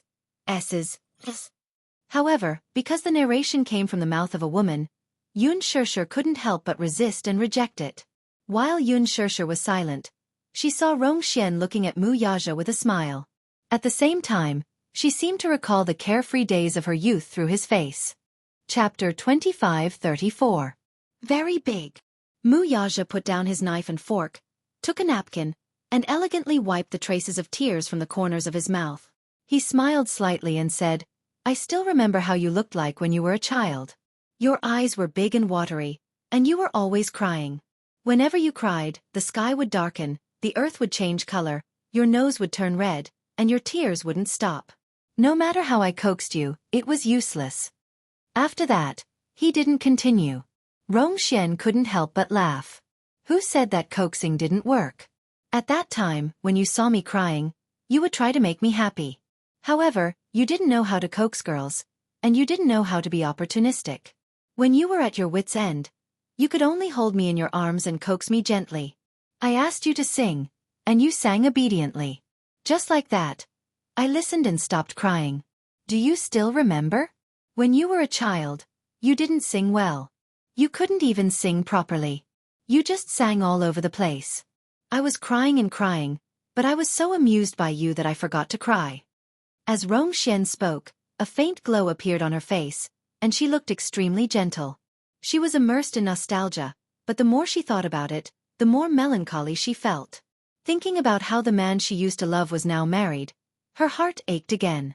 With such a bad mood, she deliberately wanted to give Yun Shesher a taste of her own medicine. She deliberately led the conversation to the memories of their youth, as if she was deliberately trying to upset her. It was just as she wished. Yun Shesher's appetite was turned upside down by her. She suddenly put aside her knife and fork, lowered her head, and took a napkin to wipe the corners of her mouth silently. Rong Xian's understatement was infinitely magnified. She could tell that Rong Xian was deliberately trying to disgust her. Why was she talking about the past at this time? Could it be that she was deliberately trying to anger her? She had never participated in or known about the youth of the man she loved. In those beautiful memories, there was no her name, only Rong Xian's.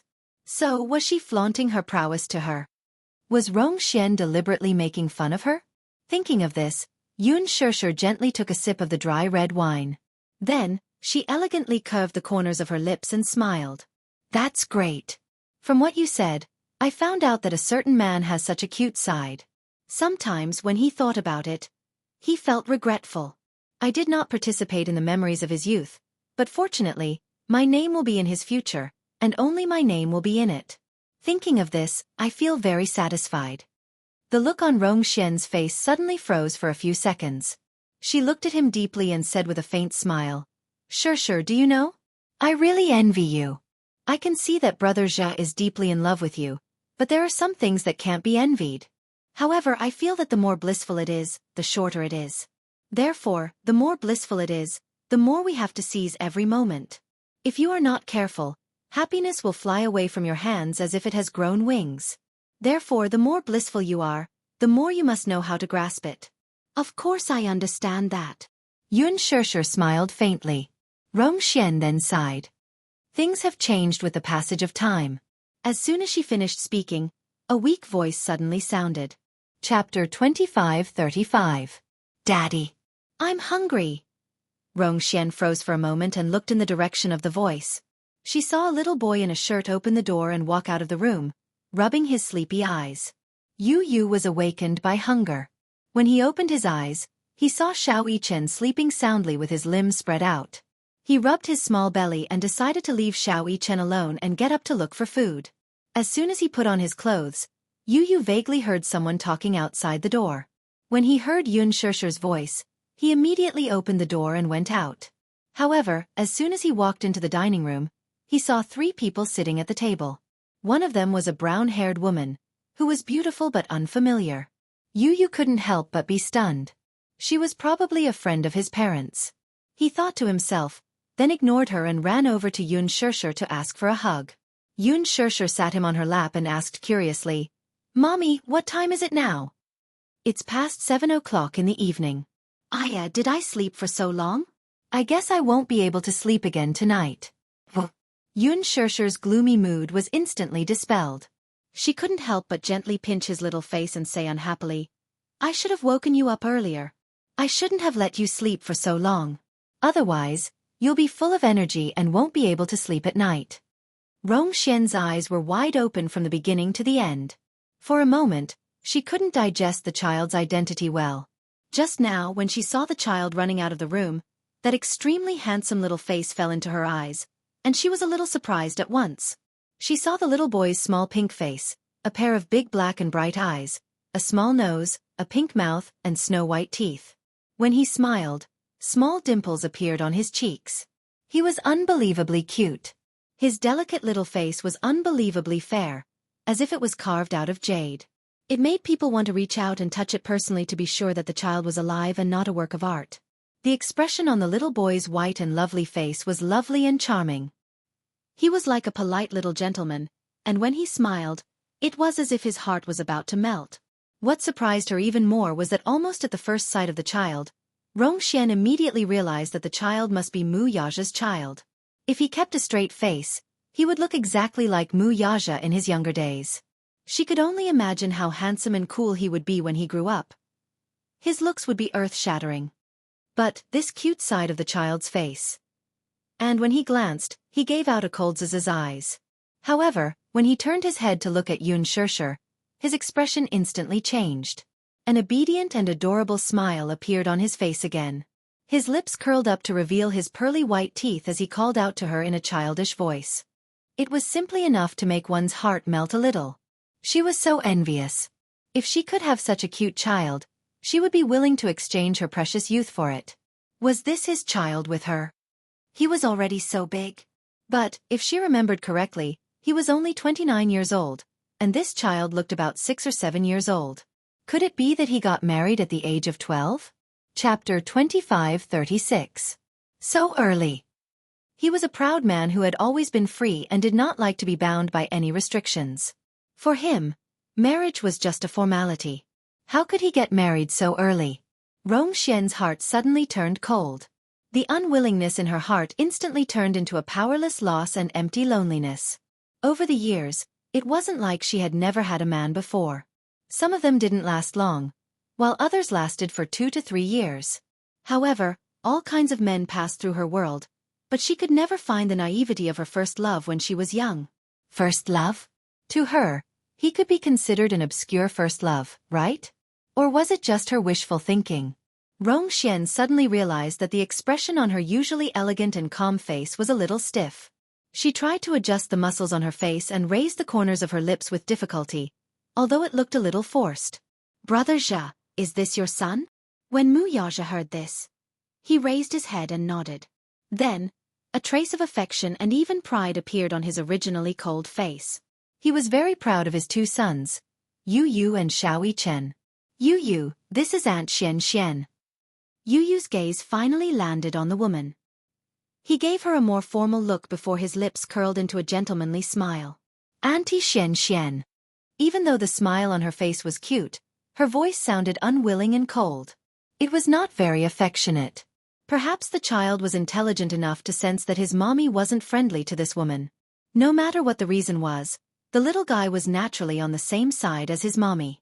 Therefore, even though he called her auntie, his tone was incomparably cold. The smile on Rong Xian's face faded a little because of embarrassment.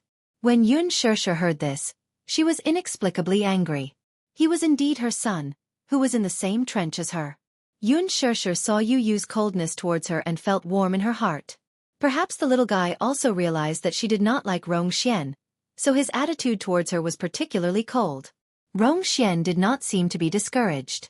In front of Mu Yaja, she naturally tried to build a good relationship with him. She said affectionately, "Your nickname is Yu Yu, right?" "Yes." Yu Yu only gave a brief yes, and then pestered Yun Sheshe to cut the steak for him. Good, good. You've just woken up and you have such an appetite. She mumbled to herself in love and annoyance before feeding him the steak she had just cut. Yu Yu opened his mouth wide and took a big bite. His mouth was stuffed with food as he mumbled, "While little Yichen is still asleep, I secretly got up to look for food." "Is Xiao Yichen still asleep?" "Yes." Mu Yaja suddenly said, "Go and wake Mu Yichen up. Otherwise, he'll complain that he's hungry at night." Yu Yu pouted and did not say anything. He jumped down from Yun Sheshe and went to the room to wake Xiao Yichen up. Everything seemed so harmonious. Rong Xian looked at this harmonious scene and felt that her presence was unnecessary. Chapter 25:37. He's so cute. Everyone says that sons look like their mommies, but I didn't expect you to look exactly like you when you were young. She was deliberately bringing the topic back to when they were young. This woman was really up to no good. Was it because she couldn't get a word in when they were talking about their childhood? This woman's every word and action was trying to exclude her. Mu Yaja asked, "Is that so?" "Yes. He really does look like you when you were young. He's my son, so of course he looks like me." After a pause, Mu Yaja continued, "However, he doesn't look exactly like me. His eyes look more like Sheshe's." Sheshe. What an affectionate way of addressing her. Just like how he used to call her Xian Xian. It was extremely intimate. Rong Xian bit her lip silently. Her eyes were slightly red because of envy and jealousy. "That's great. You have a son. I'm so envious. It's a pity that I'm still single now. Maybe it's fate, but I haven't found the person I like yet. My parents keep urging me, but I still feel that it's better to be single. After all, there are some things in my heart that I can't let go of. I don't want to force myself to let go." As Rong Xian spoke, she looked a little sad. Yun Sheshe felt even more nauseous all of a sudden. She did not know what kind of meaning was hidden in the woman's words. In the room, Yu Yu climbed onto the bed and quickly removed the blanket from Xiao Yichen's body. Then, she grabbed his collar and shook him awake. Xiao Yichen opened his eyes groggily and saw Yu Yu's enlarged face right in front of him. Her pink lips opened and closed as she said, "Mu Yichen, Mommy was bullied by a bad woman." "What?" Xiao Yichen's sleepiness instantly disappeared. He opened his eyes and asked fiercely, "Where did this bad woman come from? How dare she bully my mommy?" "Humph. I don't know where she came from." Yu Yu said angrily, "When I arrived, I noticed that the atmosphere was a little strange. I was still thinking, could it be another old lover of Daddy's that popped out of nowhere?" Xiao Yichen sat up as if he was facing a formidable enemy. He raised his hand and swore, "That's impossible. I swear, at least as long as I've grown up, Daddy has never had an unknown woman by his side." "You can't read his mind, so how would you know?" "Forget it. I don't care. Get up and chase that bad woman away." Mu Yichen nodded and immediately. Inside the dining room, Yun Sheshe was completely unaware of the grand scheme. The two lads were plotting in secret. She lowered her head and listened to the two men's conversation. "So, did you come to Italy to take wedding photos?" "Yes." Mu Yichen looked at Yun Sheshe affectionately and smiled. "We can't be careless about our marriage. We've delayed it for so long, So we should give her a satisfactory explanation. Of course, we can't be careless about our marriage. Even if it's just a wedding photo shoot, we have to put in a lot of effort. Hearing this, Rong Xian's smile became weaker. She felt that she was purely looking for trouble this time. Chapter 25:38. Do you have any recommendations about the best locations for the wedding photo shoot? There are a few good locations in Italy, but they are usually not open to the public. For example, the Caserta Palace and the Savoy Palace. However, if it's me, I can pull some strings. If the wedding photo shoot is done in the palace, the result will definitely be very luxurious. Mu Yaja's eyes twinkled. He did not have many connections in Italy. Italy was not a market that he could dabble in, so resources were scarce there. However, Rong Xian was different. She was the country's ambassador in Italy. Her mother was a diplomat in the embassy, so she had a wide range of connections and a high status in Italy. If she were to rely on her abilities, it would not be a big problem. Mu Yaja quickly expressed his desire to go to the palace for the wedding photo shoot. Rong Xian suddenly said, "How about this? Let's meet at the entrance of the hotel at 9 o'clock tomorrow morning. I'll bring you in, how about that?" After a pause, she looked at Yun Shirshir and said, "What do you think?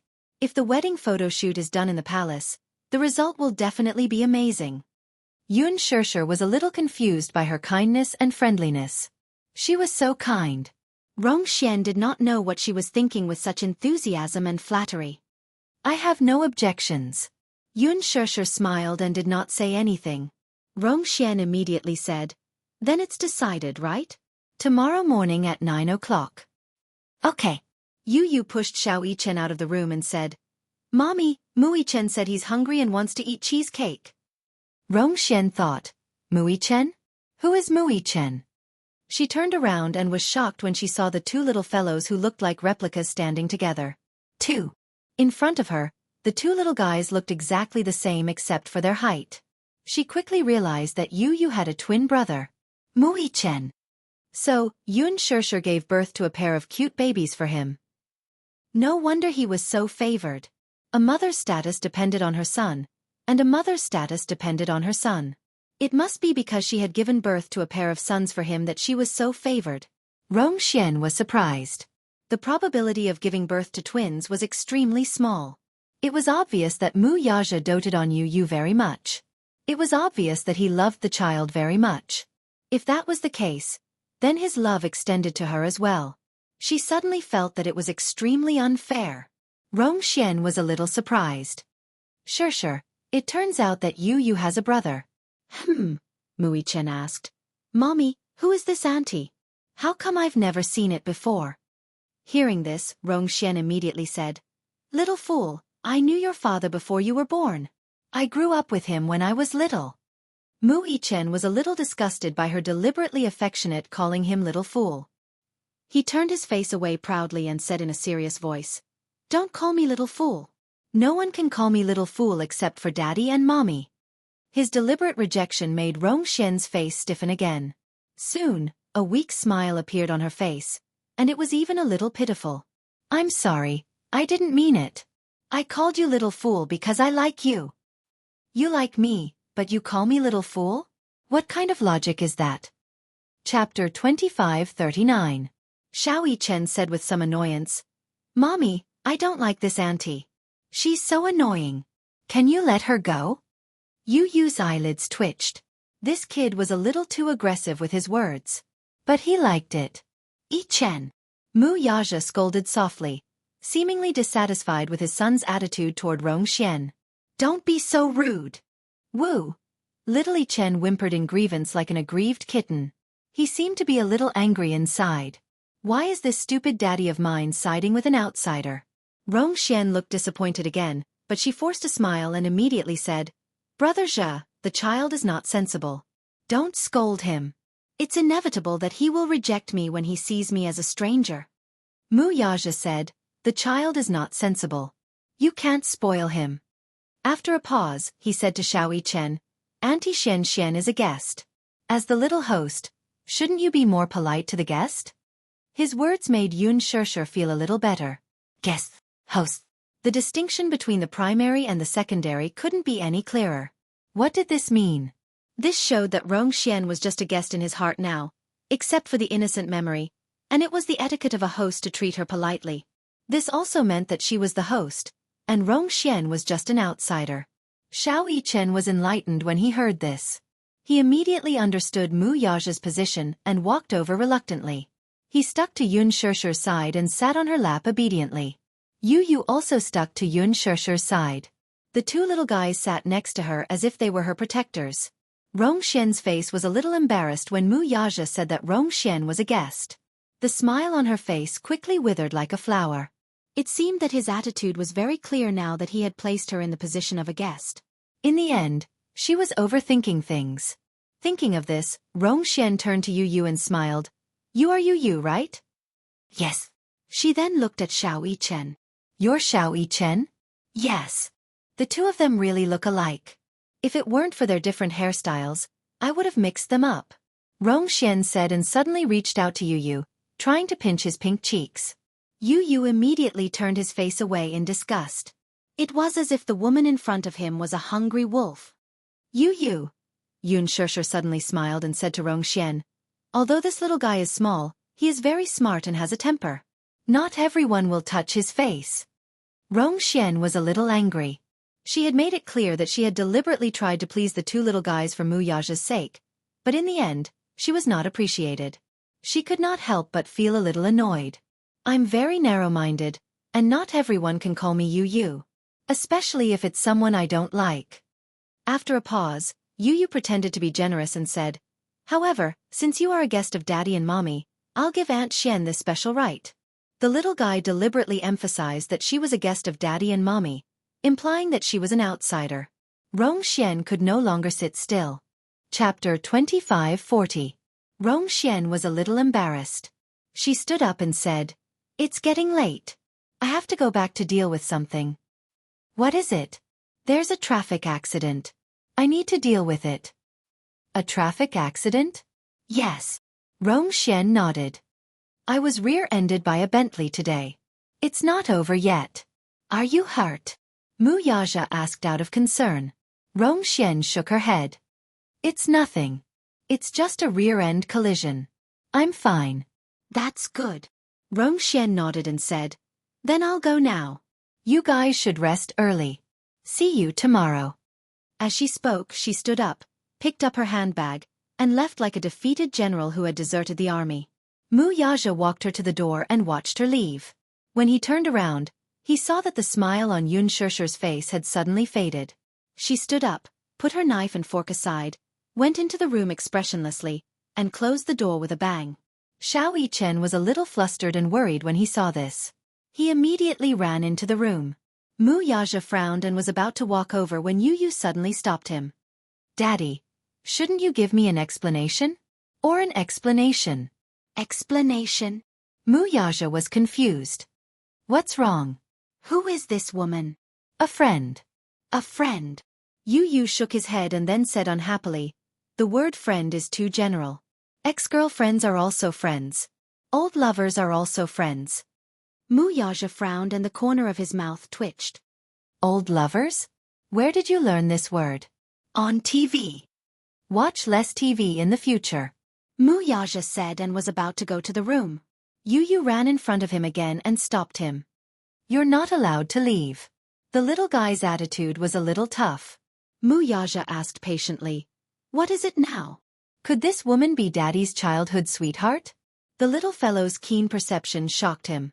Just from the conversation, he had roughly figured out the woman's identity.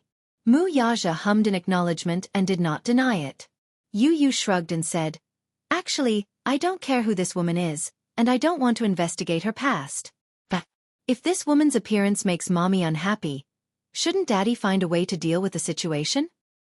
Yu Yu snorted coldly. Even a fool could tell that the way Auntie Xian looked at Daddy was different. It was no wonder that Mommy felt aggrieved. Another woman was showing affection for her man in front of her. She definitely couldn't stand it. Since Daddy also said that they were friends and childhood sweethearts, it should be a very old past. Daddy was not being kind at all about this. You didn't care about Mommy's feelings at all. Mu Yaja was speechless. He suddenly squatted down and looked at him. Do you know that you're acting like the presiding judge? Will you only stop when you convict Daddy? Humph. You're my dear Daddy. I wouldn't dare. He couldn't help but scratch his nose. Why wouldn't you dare? Aren't you trying to convict your dear Daddy now? You made Mommy unhappy. Of course I'm angry at you. Chapter 25:41. Yu furrowed his brows and grumbled unhappily. Daddy, why do you have so many rotten admirers? There's no end to them.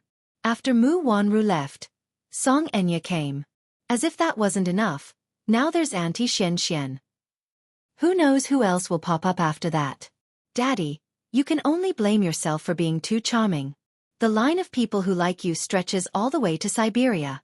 Still, you should at least consider Mommy's feelings. You should break up with a woman like her. As a son, he lectured his father until he could not get angry at all. Mu Yaja immediately bowed his head to his father. Daddy knows his mistake now. It's great that you can correct your mistakes. Yu then ruffled his hair. Hurry up and coax Mommy. Okay, got it. Mu Yaja gently pushed open the door to the room. The lights were dim, and the moonlight outside the window spilled in. He could vaguely see Yun Shirshir lying on the bed, and Xiao Yichen lying on the edge of the bed. When he heard the door open and saw him coming in, he immediately ran away. He walked over and squatted down beside the bed. The person on the bed seemed to sense his approach and pulled the blanket up a little, covering herself completely with it. Even her breathing seemed to have stopped. Mu Yaja sighed silently and reached out to lift the cup. Yun Shirshir, on the other hand, clutched the blanket tightly and covered herself with it, not even letting out a breath. He asked in a deep voice, Madam, are you angry with me again? No. Yun Shirshir said sullenly, but her tone was extremely awkward. She was obviously sulking. Mu Yaja pondered for a moment, not knowing how to explain it. He had also vaguely sensed that something was wrong with Yun Shirshir's expression during dinner tonight. She was a little nauseous and a little nauseous.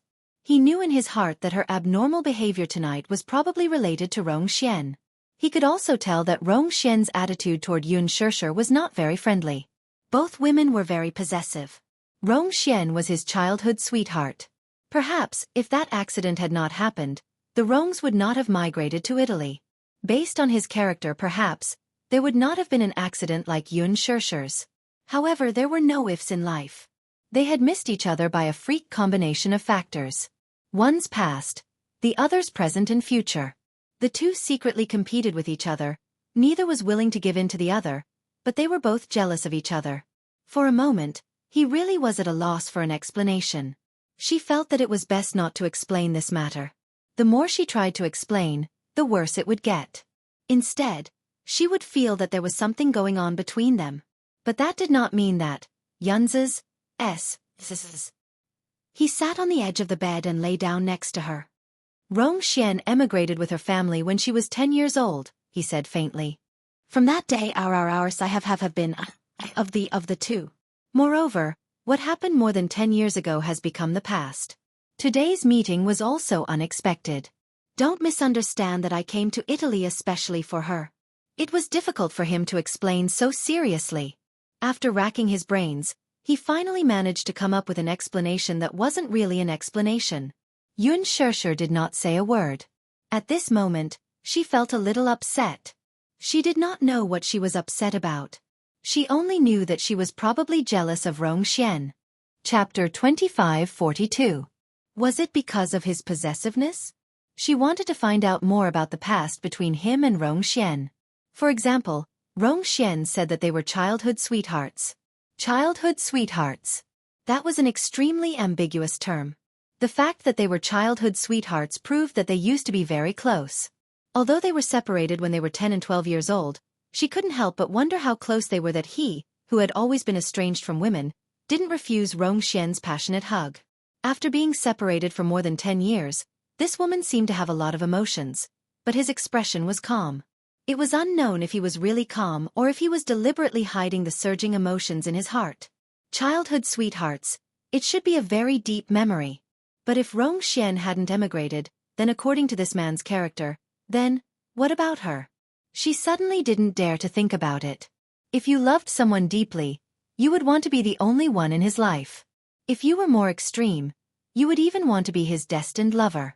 However, the sudden appearance of Rong Xian immediately disrupted her plans. She suddenly felt a little unconfident. Today it was Rong Xian. What about tomorrow? Would there be other childhood sweethearts? This man was so outstanding, so there should be many women who liked him. There should be many women like Rong Xian, right? The more this was the case, the more she felt a loss of confidence. Perhaps she was feeling insecure. Therefore, she was eager to know his feelings for Rong Xian. While her thoughts were running wild, Yun Shishir suddenly heard Mu Yaja get up and walk slowly to the balcony. She heard the sound of the door opening. At the same time, she felt a little surprised and a little lonely. This man had finally lost his patience with her. It seemed that he rarely coaxed her. She couldn't help but feel a little jealous. Rong Xian had said before that when she was wronged and cried sadly, he would gently stay by her side, coax her patiently, and even sing for her. But previously, when she asked him to sing at the KTV, he looked very reluctant. She begged him in every possible way, but he didn't sing a single song. It was so unfair. Just thinking about it made him feel dejected. Right now, she was just throwing a tantrum. As long as he was patient and coaxed a little, she wouldn't be so willful. Yun Shishir suddenly lifted the quilt in disappointment, but suddenly heard Mu Yaja's calm voice from the balcony. Xian Xian, I have something to tell you. When Yun Shishir heard this, her expression changed. She walked to the balcony and looked through the floor-to-ceiling window at the back of the man standing on the balcony. She frowned in confusion. Tomorrow's schedule is cancelled. Why? On the other end, Rong Xian asked in surprise, Brother Jie, didn't we make an agreement before? Don't tell me you don't want to go to the palace for your wedding photo shoot? There's no need to go through so much trouble, Mu Yaja said casually. Why would you go through so much trouble? Rong Xian smiled and said hurriedly, many people want to film in the palace, but they are not qualified to go in. However, as long as I say the word, the entire palace will be unimpeded. Chapter 2543. Mu Yaja said, if I want to get in, I don't have to go through you. These words were a blatant rejection of him. I don't have to go through you. What is this? Rong Xian had mixed feelings. She didn't know what that woman said to him after she left. Why was he so cold to her? Through the floor-to-ceiling window, Yun Shishir could vaguely hear the estrangement in his words. She was a little surprised. It turned out that this man was not impatient to coax her. He knew that no matter how he coaxed her, if this matter was not completely resolved, it would definitely leave a gap in her heart. So, what he decided to do was to completely remove this gap. Therefore, he decided to keep a distance from Rong Xian. This man had always been swift and decisive. Once he thought of something, he immediately put it into action. He didn't care how much pain his words would cause Rong Xian and didn't have the slightest hesitation. Yun Shishir was his wife, so he should be concerned about her feelings. Other than that, other feelings were not so important. Rong Xian was stunned and said a little hesitantly, Brother Jia, you're being too polite. She suddenly said, Are you free now? Why don't we talk alone? Just now, because Yun Shishir was a third party, there were some things that she couldn't open up to him. Therefore, she invited him over the phone, hoping that he could meet her alone. After losing contact for more than 10 years, she had thought that she had completely forgotten about him. However, now that they met again, from the moment they met unexpectedly, the infatuation hidden in the depths of her memory gushed out again. Rong Xian believed that this was fate, so there were many things that she wanted to tell him. Therefore, she summoned her courage, put aside her ladylike demeanor, and took the initiative to ask to meet him. Mu Yaja frowned but didn't speak for a long time. What's wrong? Is it inconvenient? If it's not convenient, I'll pick you up. It's not inconvenient. Mu Yaja paused, then smiled and said, My wife doesn't like me to meet with other women alone. Rong Xian was completely silent on the other end of the phone. From the phone, she could vaguely hear her gasp, which was followed by a long period of suffocation. It seemed that she had been beaten black and blue by this sentence. Why must you be so cold? Brother Jia, don't you think you're being too heartless to me? These words are too hurtful. Mu Yaja smiled faintly and said without hiding anything, Xian Xian, I know your feelings for me. However, this affection was broken 17 years ago, on the day you immigrated to the United States. But now, I have a wife that I love deeply and a happy family. As a man, I have to consider my wife's feelings. Rong Xian was stunned. His straightforwardness was somewhat unacceptable. 17 years ago, you disappeared from my life. You emigrated to Italy with your family. I was indeed very sad, very sad. I even thought about applying to a famous university in Italy and following you to Italy. However, when I was 20 years old, I took over the affairs of the Mu family. From then on, your name completely faded from my life. Rong Xian couldn't help but confess hurriedly, but you have never faded from my life. Mu Yaja smiled and said, this is different. Chapter 25:44. Rong Xian couldn't help but confess, but you've never faded from my life. Mu Yaja smiled. That's different. What's the difference? Rong Xian asked eagerly. Mu Yaja said slowly, because you've faded from my life. Rong Xian was so shocked that she couldn't speak. Her heart ached so much that she almost suffocated. What could be more heart-wrenching than this sentence? However, what he said next made her feel as if she had been struck by lightning. From the moment she appeared, you no longer left any traces behind. There was a long silence. Rong Xian pinched her palms and mustered up her courage to ask, Brother Zhe, I just want to ask you one question. She carefully probed. Have you ever had feelings for me? Mu Yaja pondered for a moment. How can you say that I've fallen for you when I was young? How can it not be? Was he admitting that he had been tempted before? Rong Xian's heart, which had been full of despair, was rekindled. So what if it was more than a decade ago? After so many years, I've never forgotten you. I'm married. Mu Yaja calmly reminded her of this fact again. It was a deliberate coldness. You know my character. Once I've decided on someone or something, I'll never change my mind. Then, if... Rong Xian was at a loss. If you hadn't met her, if she didn't exist, you... There's no if. He interrupted her, not giving her any hope.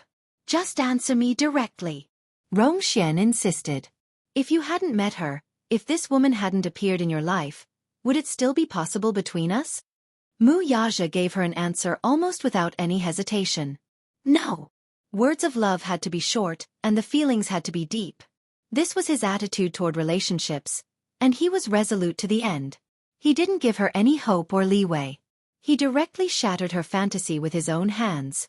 This can't be true. Rong Xian's voice trembled. Have you never liked me? No.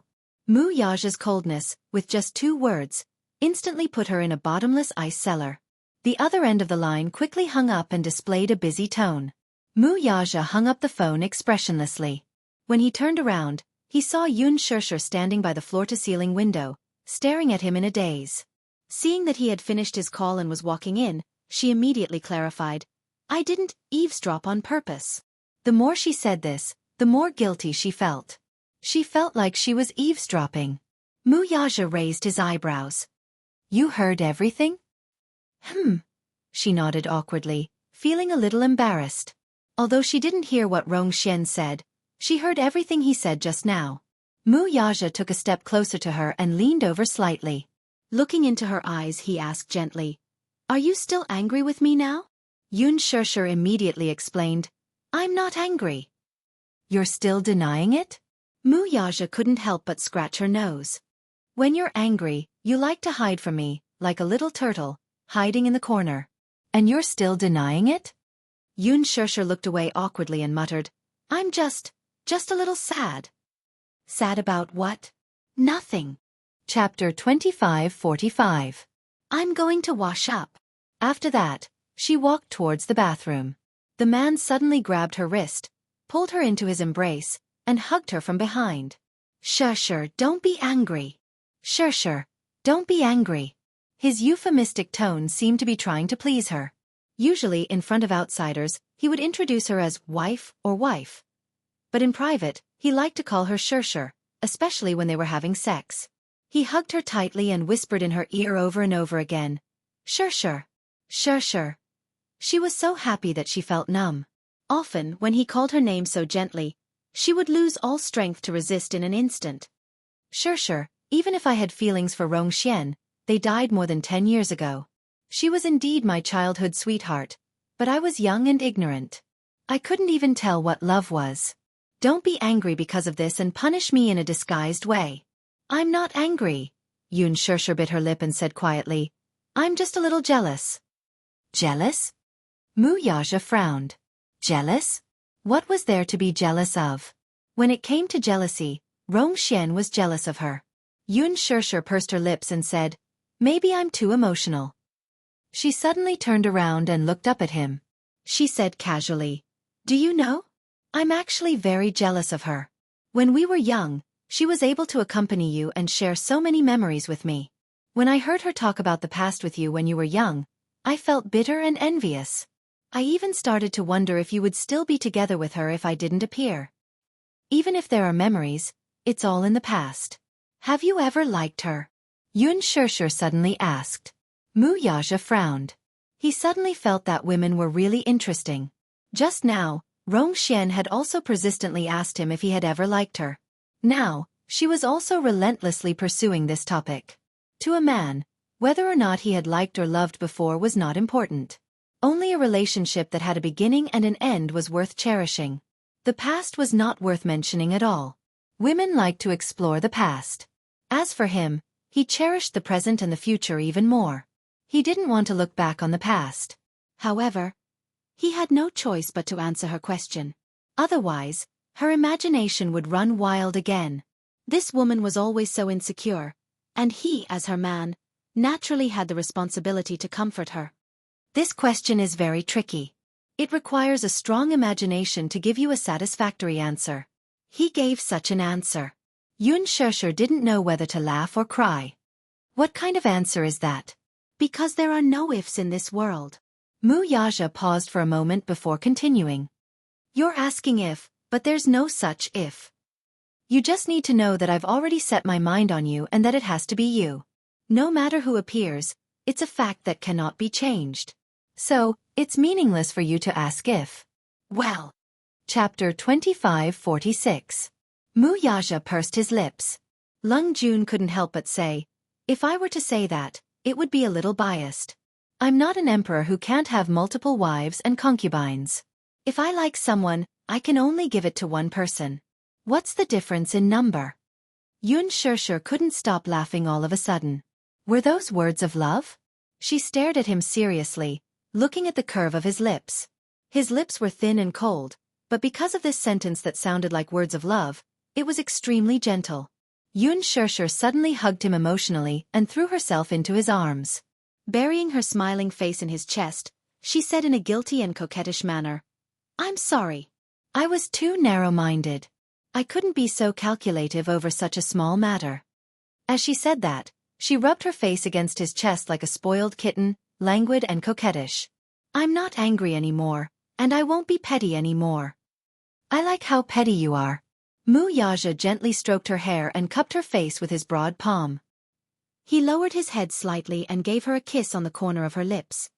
At least, this shows that you care about me a lot, Of course I care. Yoon Shirshir blushed and said, I care about you, no matter how big or small it is. I don't even care about a strand of your hair.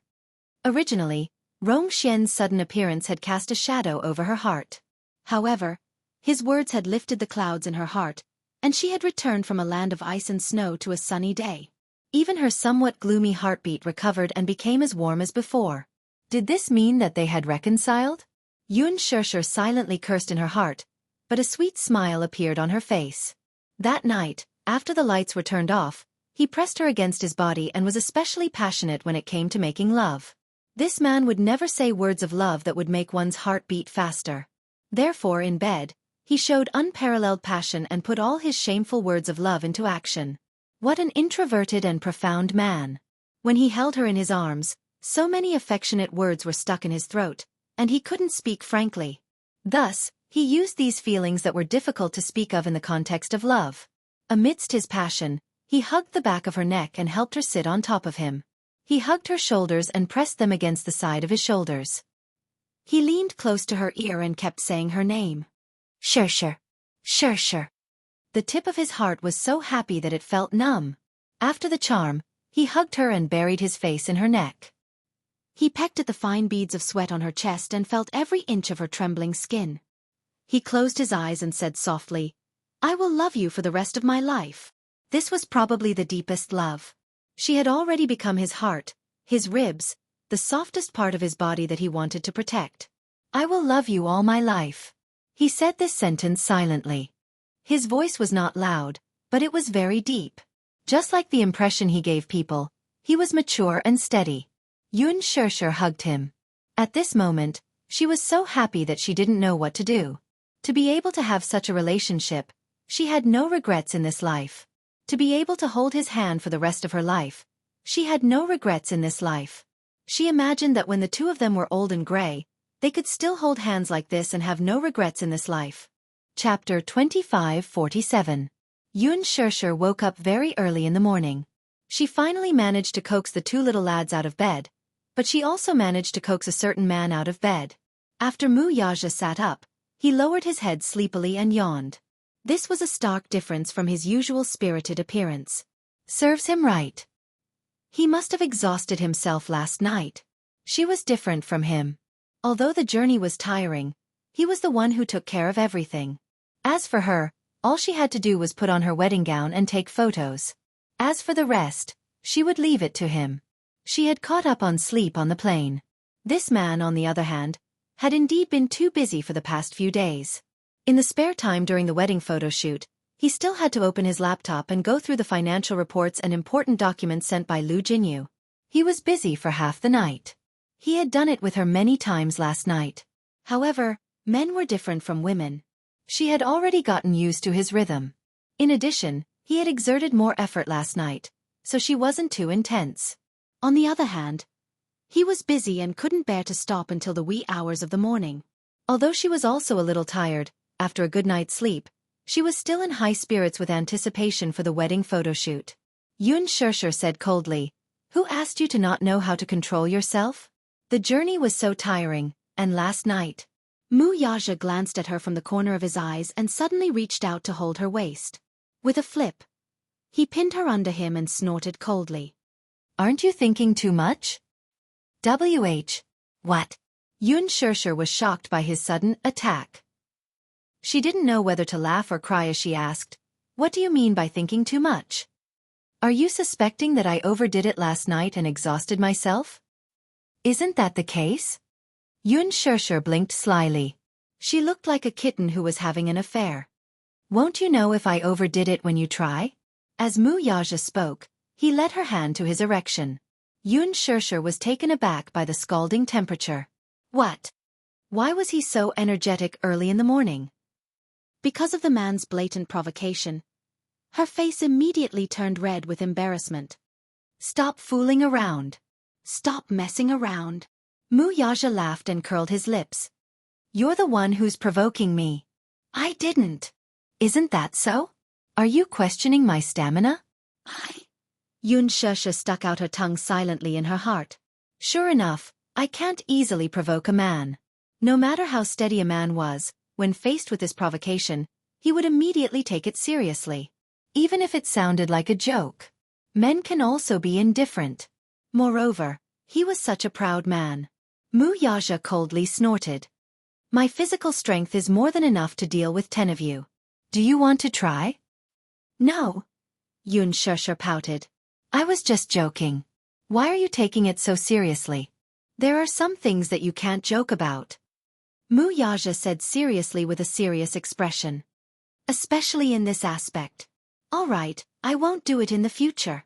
But you're not young anymore. It's kind of me to remind you to control yourself a little." "Old." A certain man raised his eyebrows. He was 29 years old, not yet 30 years old. He was still a good young man. How did she make it sound like he wasn't young anymore? Chapter 25:48. Yun Shirshir thought to herself. If things were to continue like this, she wondered if he would still be able to maintain such good stamina when he reached middle age. Her face instantly heated up at the thought of this. How embarrassing. Wasn't she overthinking things? Mu Yaja seemed to be able to read minds. He immediately sensed what she was thinking and said in a low voice, "Don't worry. Even when I'm 80 years old, I'll still fulfill your wishes." Yun Shirshir was speechless. Did he have to be so direct? Where are we going to take our wedding photos today? She quickly changed the topic. However, her self-righteous wit couldn't fool a certain shrewd man. Don't try to change the topic. Mu Yaja snorted coldly. Do you think I'm so easily fooled? Don't be so serious. There's no point in being serious. I don't mean anything by it. You're the one who's thinking too much. A certain little woman threw the burden away. She rolled her eyes slightly and smiled. Otherwise, people will think that you're the one who flew into a rage out of humiliation. The man slapped her but gently and snorted, You're asking for a beating. Be good, stop fooling around. Be a good girl and get up to wash your face and brush your teeth. No. The man threw a childish tantrum.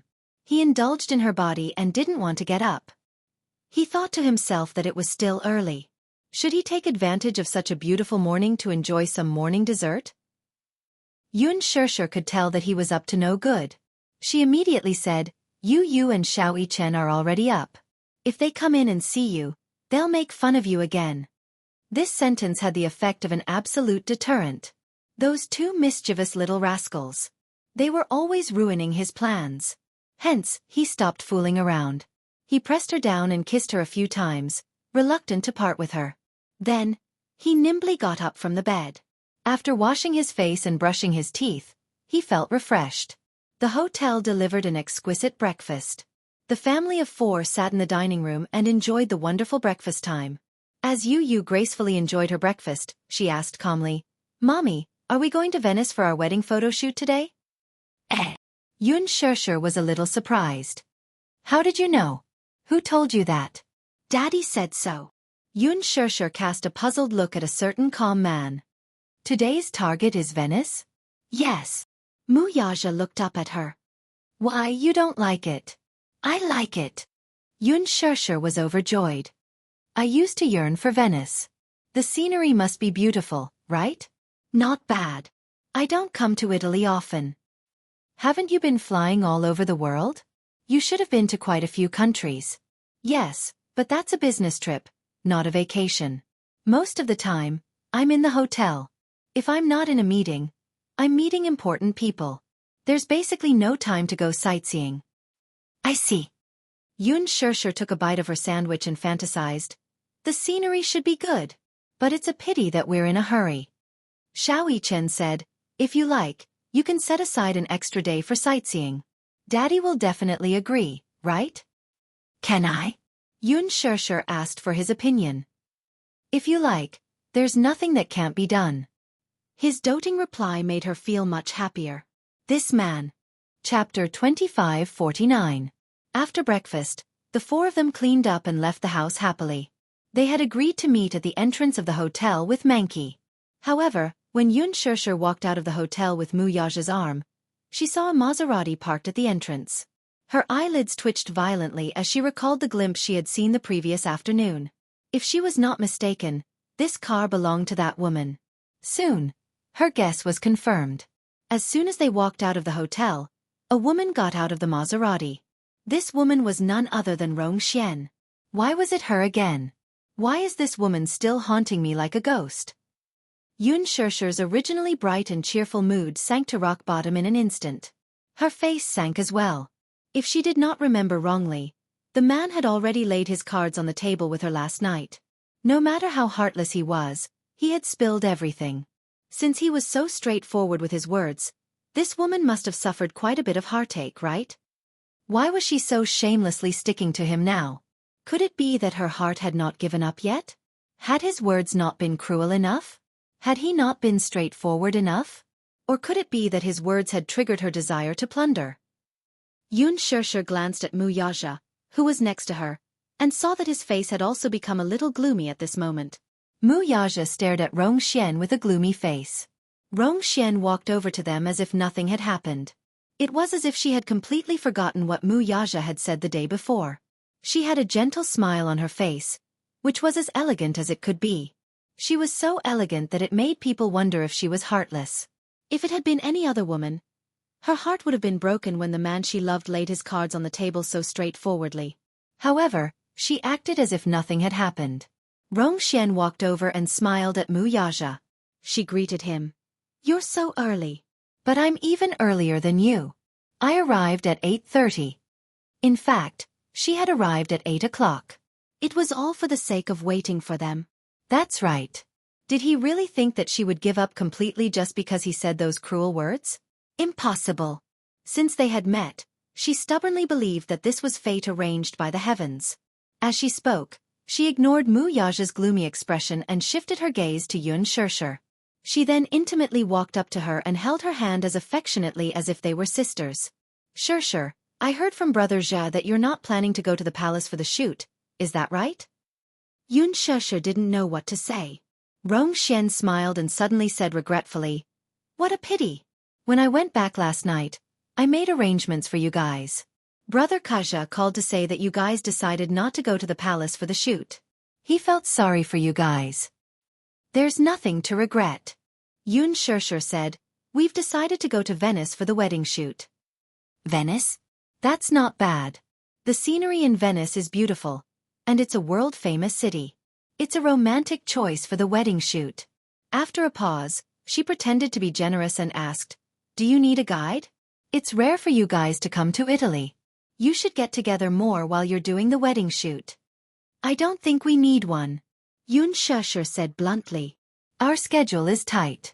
After the shoot, we have to go back to China. She was ruthless and direct, leaving no room for negotiation. Chapter 2550. Rong Xian didn't expect her to be so determined. She tried to persuade her to stay. Italy is a good place for sightseeing, and it's the off-season now. There aren't many people there. It's rare for you to come to Italy. Don't you think it's too hasty to leave after shooting? Yun Shirshir said resolutely, I don't think it's rushed at all. Both he and I have work to do. We're taking advantage of the holiday to take wedding photos, so it won't take too long. Compared to her silence last night, her attitude today was much tougher. Rong Xian couldn't help but feel shocked. Her strength and enmity towards her couldn't be any more obvious. She didn't know what this woman had said to Mu Yaja, but as soon as she left last night, he immediately called her and said that he wanted to cut off all ties with her. His tough tone seemed to indicate that he couldn't even maintain the friendship between friends. It must be her. She must be the one behind this. Rong Xian thought bitterly, but she was getting more and more excited. Suddenly, she smiled and turned to Mu Yaja to ask for his opinion. Brother Jia, you don't have to be so polite. I grew up in Italy, so I'm very familiar with this country. As the host, I naturally have to give you a warm welcome and do my duty as a host. If you leave in such a hurry, it'll make us seem estranged. If word gets out, people will say that I'm neglecting you. I can't do that. It's useless to talk to him. Yun Shirshir suddenly said. He's here because of my temperament. If I want to stay here, he will postpone his schedule and accompany me for a few more days. If I don't want to stay, he won't stay either. Rong Xian was shocked by her straightforwardness and undisguised attitude. All along, when she spoke to this woman, she had always concealed her feelings. Even if she hated her, she didn't show it on her face. However, things were different now. Yun Shirshir's face was full of disgust for her. Anyone with a little insight could see that she hated Rong Xian to the extreme. Why? Rong Xian saw that Yun Shirshir didn't hide her dislike for her at all, and a weak and aggrieved look quickly appeared on her face. You don't seem to like me very much. Yun Shirshir's lips curled into a contemptuous smile as she intimately hooked her arm through his. That's right. I really don't like to see you. Let's go back as soon as possible. Out of sight, out of mind. Why? You don't like to see me. There must be a reason, right? Rong Xian asked with a forced smile. Yun Shirshir cocked a brow. You don't need a reason to hate or like someone. There is no reason. Is there? Is no reason. Rong Xian looked at Yun Shirshir. She smiled, pretending to be affectionate. Shirshir, I think you must misunderstand something is wrong with me. Shirshir. Was it because of the conversation between Brother Zhe and I yesterday? Did it make you uncomfortable? But don't get it. I was just too excited to see a friend I haven't seen for many years. So if I said something I shouldn't have, please don't take it to heart. Brother Zhe is like a big brother to me. It's not what you think. Chapter 2551. Yun Shirshir's smile stiffened. She had thought that after what she had said, Rongxian would be humiliated and leave angrily. However, that was not the case. Instead, she smiled and spoke kindly to her. Her warm smile and guilty gaze made it difficult for anyone to find fault with her. Her expression of being wronged and forced smile was flawless, as if she had suffered a great grievance. She looked so pitiful that anyone who saw her would feel pity for her. It made her seem too mean, didn't it? Mu Yaja frowned slightly and finally said, Rongxian, don't be ridiculous. Rongxian noticed how he addressed her. Rongxian was an extremely unfamiliar name. In the past, he had always called her Xian. Now, he had changed the way he addressed her. Unknowingly, the distance between the two of them had widened. Her shoulders trembled and her thick eyelashes suddenly fluttered. A teardrop suddenly rolled out of her eye socket uncontrollably. Brother Xie. She suddenly stepped forward emotionally and forced herself to maintain her elegant demeanor. She smiled bitterly with tears in her eyes. Last night, when you called me, I heard everything you said. I thought about it all night and cried all night. I've really thought it through. I used to have high hopes and expectations for you, but now that you have your own happiness and a perfect marriage, I sincerely wish you all the best. I have no other thoughts. However, Shusher seems to be very hostile towards me. This is not what I wanted to see. She paused and sobbed again. From now on, I'll be settling down in Italy. And you have your own life too. We can only see each other once. After this separation, we don't know when we'll meet again. Just take it as a memorial to the past.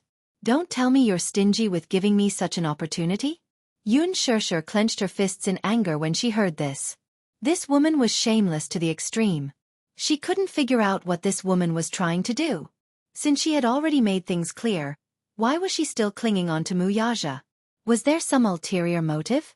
No matter how hard she racked her brains, she still couldn't think of a reason.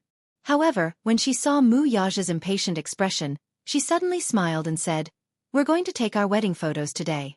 Do you want to come along? Of course. Rongxian smiled through her tears and said, You definitely need help to take wedding photos. I can help you lift your dress or touch up your makeup sometimes. All right, since you insist, then let's go together. I don't have any objections. She seemed to be taking a step back, but in fact, she had her own little scheme. No matter which woman wanted to play tricks, sow discord, or fan the flames, when she took a step back, she was also taking a step back. Since she couldn't see clearly, then she would make her see clearly. Let's go together then. A public display of affection? She had never been willing to show off her love. She always felt like she was putting on a show. But since someone wanted to see it, then she would show it off. The hotel had arranged for 2 cars. One of them was for luggage and could seat 3 people. The 2 cars had a total of 6 people. Chapter 2552. Yun Shusher offered to team up with Rongxian. Obviously, she was still wary of her and did not trust her to be alone with Mu Yaja or one of the 2 little ones. Rongxian gladly accepted. On the way, Yun Shusher and Rongxian sat in the back seat while Yu sat in the front passenger seat. Yun Shusher buckled her seat belt for her and the car set off. After a long silence in the car, Rongxian finally broke the silence. Shusher, don't you and Brother Zhe need some privacy? What? Rongxian asked. You 2 are always together. Don't you get tired of it? Not really. Yun Shusher said. He and I are usually very busy with work. Other than at night, we are busy with our own careers. However, as long as he is free, he will put everything aside and stay by my side. Then wouldn't you have less privacy? He doesn't need privacy. Rongxian's face stiffened and she changed the topic. Speaking of careers, what do you do for a living? I'm an actress. An actress. Rongxian was even more surprised. Shusher is a big star. I'm not a big star. It's just a hobby. Rongxian said quietly. The domestic entertainment industry is a mess. Shusher, you must keep your nose clean and don't get involved with those messy practices. The entertainment industry is a big dive at. The relationships in the industry are very messy. Brother Zhe values these things very much. Don't make a mistake. Yun Shusher sneered in her heart. Rongxian pretended to be considerate of her, but her words were so harsh. It was obvious that she was targeting her. Yun Shirshir looked at Rong Xian's hypocritical face and smiled slightly. Thank you for the reminder. Shirshir, how did you and Brother Zhe meet? She suddenly asked curiously, not knowing what her intentions were. Do you still remember the scene when you first met? As soon as her voice fell, Yun Shirshir's face changed. The first time they met? To be precise, the first time she met him was probably a very accidental situation. She had been fired from the company, and when she was returning home with some documents, she was accidentally hit by his car that was coming over. That was the first time she saw him. However, strictly speaking, the two of them met for the first time in a seaside villa. On a very unfamiliar bed. At that time, he was her employer and she was the surrogate mother on the contract. She was willing to sell her body for 5 million yuan just to give birth to a child for the Mu family. Because it was not suitable for artificial insemination, natural insemination was used instead. At first, she was extremely resistant, but the arrow was already on the bowstring, and there was no way out. She vaguely remembered the first time they met. She was lying on the bed with a red silk covering her face. She heard the sound of heavy footsteps outside the door. Pushing open the door, accompanied by the cold night wind, he walked in and sat on the bed. At that time, he was probably scrutinizing her carefully. Had have no feelings for her. It was as if he was just an employer looking at his prey. Then, without any more pleasantries, he asked her to spread out her body to welcome him. Yun Shirshir furrowed her brows. What a terrible first meeting. Chapter 2553. If possible, she did not want to recall it. Rong Xian was a little confused by her cold response and asked curiously, You don't remember? It's been too long. I don't think I remember. Rong Xian replied carelessly. Speaking of which, I don't remember the first time I met him either. That's because I grew up with him. When I was young and ignorant, he was already in my memories. Rong Xian began to recount the story. Because the Rong family and the Mu family had a good relationship, they lived close to each other. Therefore the two of them grew up together. They were childhood sweethearts and knew each other very well. I really didn't expect Brother Zhe to get married so early. Rong Xian paused and suddenly asked, Did you and Brother Zhe get married? Married? Yes. Rong Xian nodded and smiled innocently. He is the successor of the Mu Group and the successor of Dishing Financial Group. As his wife, you must be the daughter of a prestigious family. I still don't know which family you are from. The Yun family. The Yun family? Rong Xian was lost in thought. I don't think I've ever heard of the Yun family in the capital. I'm not from a prestigious family. After a pause, Yun Shirshir said calmly, I'm just a child of an ordinary family. I'm not from a prestigious family. A commoner. Rong Xian suddenly exclaimed in surprise. Yun Shirshir frowned and stared at her unhappily. Rong Xian quickly apologized. She did not know whether she had exclaimed because of a momentary loss of composure, or if she had done it on purpose. She said guiltily, Shirshir, I've been abroad for a long time, so I don't mean it. Please don't take it to heart. I'm a commoner. Yun Shirshir said bluntly. But what's so surprising about a commoner? I didn't mean to belittle a commoner. Rong Xian hurriedly explained. I just find it unbelievable. According to the rules of the Mu family, it's forbidden to marry a commoner. Forbidden? Yun Shirshir noticed this word. That's right. The bigger a clan was, the more they paid attention to matching the social status of the two families. The Mu family was the wealthiest family in the capital. They had a big family business and a deep foundation. As the heir, the Mu family was especially particular about Brother Zhe's fiancée. Regarding family background, the Mu family had strict requirements. They had to go back 3 generations and get to the bottom of it. However, when I migrated to Italy, I still knew about some of the Mu family's activities during those years. At that time, she had heard that Brother Zhe's grandfather seemed to have stood his ground and picked a girl of unknown origin to be Brother Zhe's fiancée. The whole Mu family is against it. I heard that her name is Mu Wanru or something. Yun Shirshir's eyelids twitched violently. However, this marriage didn't happen after that. Yun Shirshir asked coldly, could it be that the rich and powerful place a lot of emphasis on matching families? Yes, very much. Chapter 2554. In my eyes, that piece of clothing is nothing, but for him, it's a month's worth of expenses. After a pause, Rong Xian smiled and said, "There's not much surprise in being in a relationship with a commoner like him. He spent an entire semester's worth of living expenses and could only buy a box of foundation from me.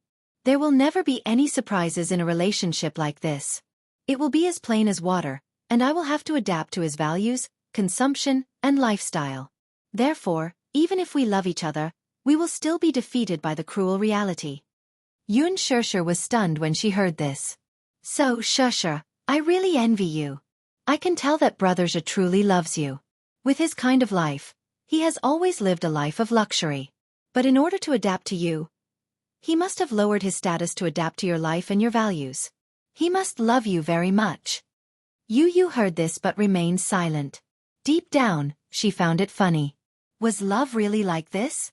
Were values based on material conditions always right? Whether it was love or marriage, could it be that what a woman really wanted was just beautiful branded clothes, bags that cost millions, beautiful jewelry, and desires that could be satisfied with money? If love was really that simple, then it was really worth celebrating. In fact, whether it was love or marriage, as long as two people worked hard to integrate into each other, there would be enough tacit understanding. As long as there was love, there were no rules that could not be broken. As long as there was love, there was nothing that could not be overcome. Daddy was indeed a rich man, but after he got together with Mommy, he did not lower himself and adapted a lot for Mommy's sake. However, Rong Xian saw that Daddy was enjoying it. It was not because he was great but because he loved him enough. Yun Shusher suddenly sneered. "What are you hinting at?" Rong Xian widened her eyes and hurriedly said, "Shusher, I'm not hinting at anything. You're thinking too much again. Please don't mind me, I'm just being frank." "I thought you were hinting that I don't have a background and status and that I'm not good enough for him." "How could that be?" Rong Xian laughed dryly. "I didn't think that. In fact, I think you're great." "Great. I think your courage is commendable. After all, for the sake of love, you're willing to break the rules and obsess over it. That's really amazing. I admire you." Yun Shusher did not reply immediately. Yu suddenly turned his head, and with a meaningful smile on his face, he casually said, "Auntie Xian Xian, I admire you too." Hearing this, Rong Xian couldn't help but feel happy. She thought that the little boy was going to praise her, so she raised her head slightly and asked, "Oh, what do you admire about me?" The boy smiled gracefully. "I admire your thick skin." Ahem. Yun Shusher choked on her son's words and coughed. The expression on Rong Xian's face suddenly froze. She was gritting her teeth with a faint smile. "What? Of course, Rong Xian of Daddy. Rong of Xian, you don't seem to know your limits at all. You keep sticking to Daddy and Mommy. Don't you think you're an eyesore?" Rong Xian's face suddenly froze, and the muscles on her face twitched. This kid. What was he talking about? Chapter 2555. "Oh, but it's only natural that you don't have such self-awareness. That's why I said I admire your shamelessness." Yu paused for a moment, then said in disgust, "Daddy and Mommy finally have some alone time together, and you're still clinging to them. You're really a wet blanket." Rong Xian was finally completely enraged. No one had ever humiliated her like this before. She had never been humiliated by a child. She immediately tugged at the corners of her lips and sneered. "Shameless? I think you're the uneducated one. However, it's understandable that you're uneducated. After all, your mother is a commoner. How good can her son be? Although you inherited your handsome face from Brother Zhe, your temper is just like your mother's." Before she could finish speaking, only a "pa" sound could be heard. Without any warning, Yun Shusher raised her hand and gave her a tight slap across the face. "Rong Xian, I'm warning you. Watch your mouth when you talk to my son." Rong Xian covered her burning cheek and stared at Yun Shusher in disbelief. Her eyes were full of anger. "You hit me?" Yun Shusher said coldly. "Your mouth is dirty. You deserve to be hit." Rong Xian was completely furious. She raised her hand and was about to slap her back. Yun Shusher, on the other hand, was quick to react. She held her hand tightly, and no matter how much she struggled, it was to no avail.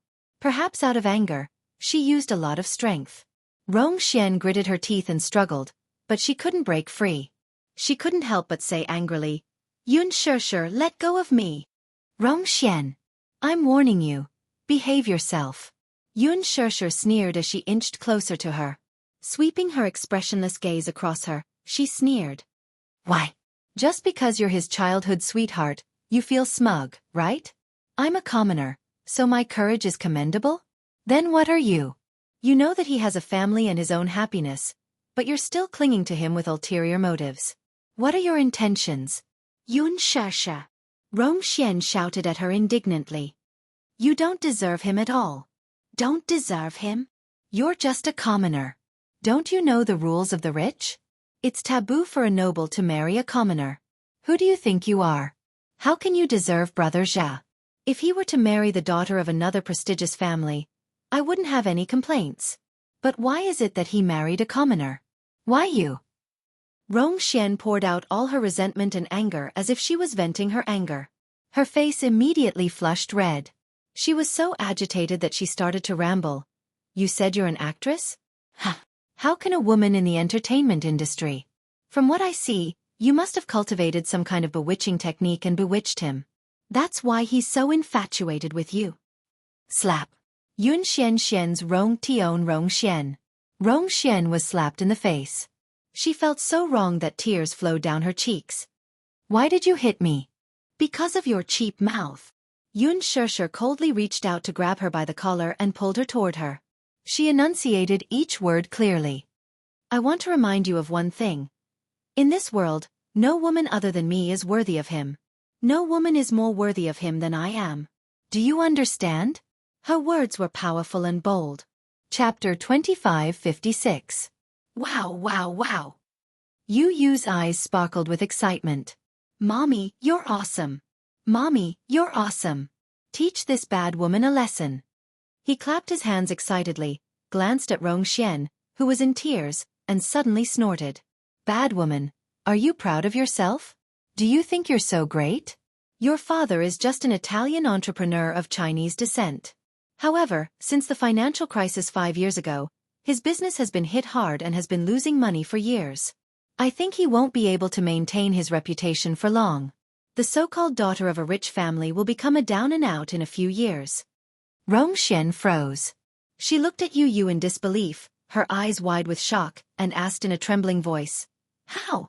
How do you know all this? Yu Yu raised his eyebrows and asked casually, Why can't I know?